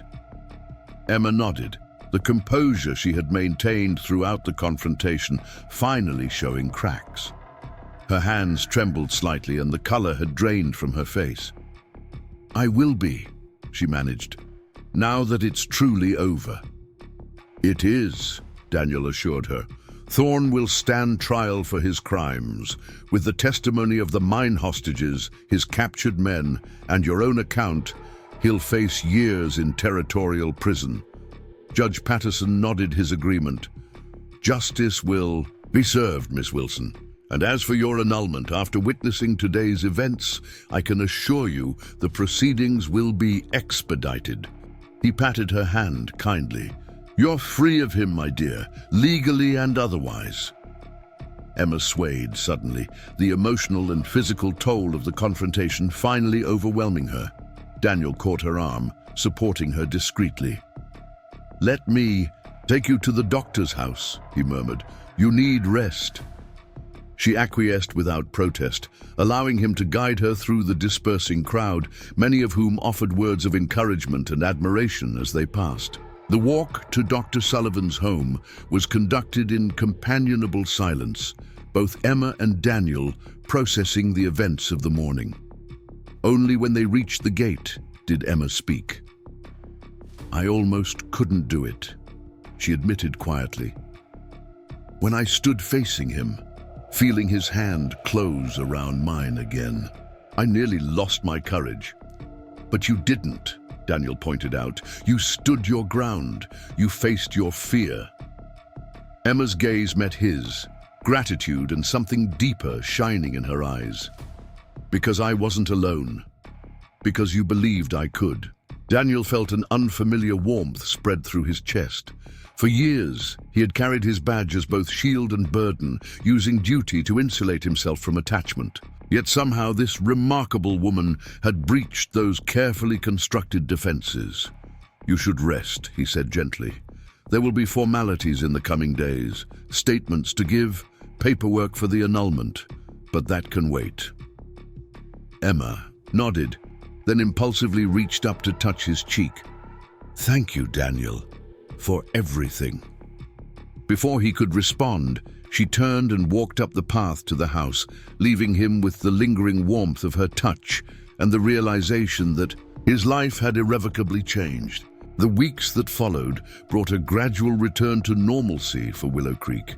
Caleb Thorne and his captured men were transported to the territorial capital for trial, their departure marked by no ceremony beyond the town's collective sigh of relief.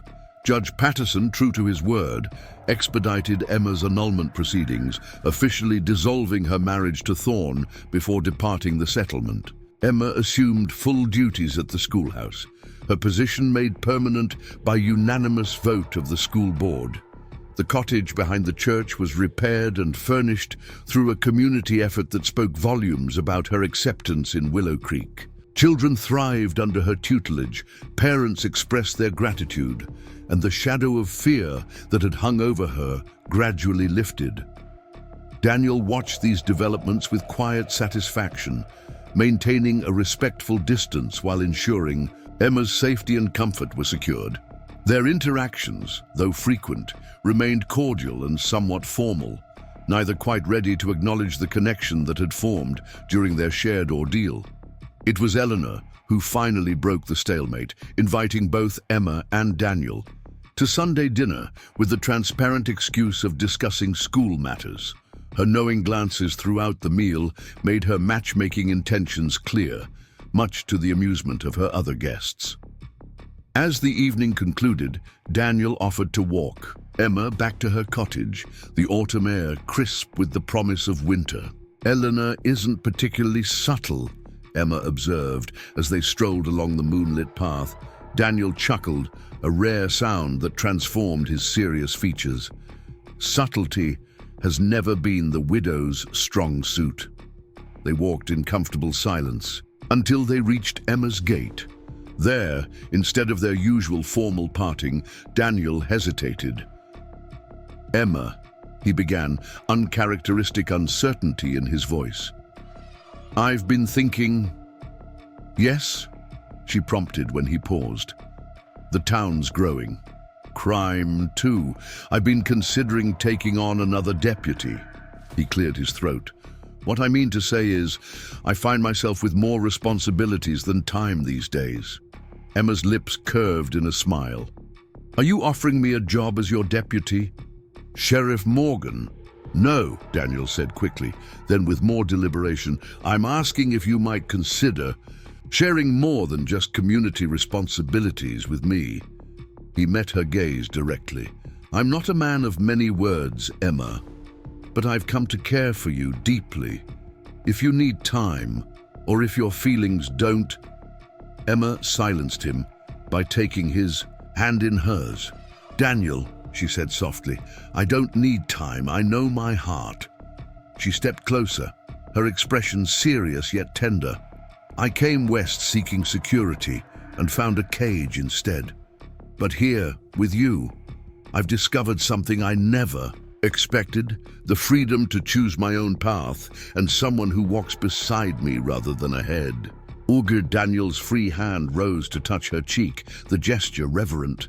I can't promise an easy life. The territory is still wild, my duties dangerous at times. I don't want easy, Emma replied with quiet certainty. I want real. I want true.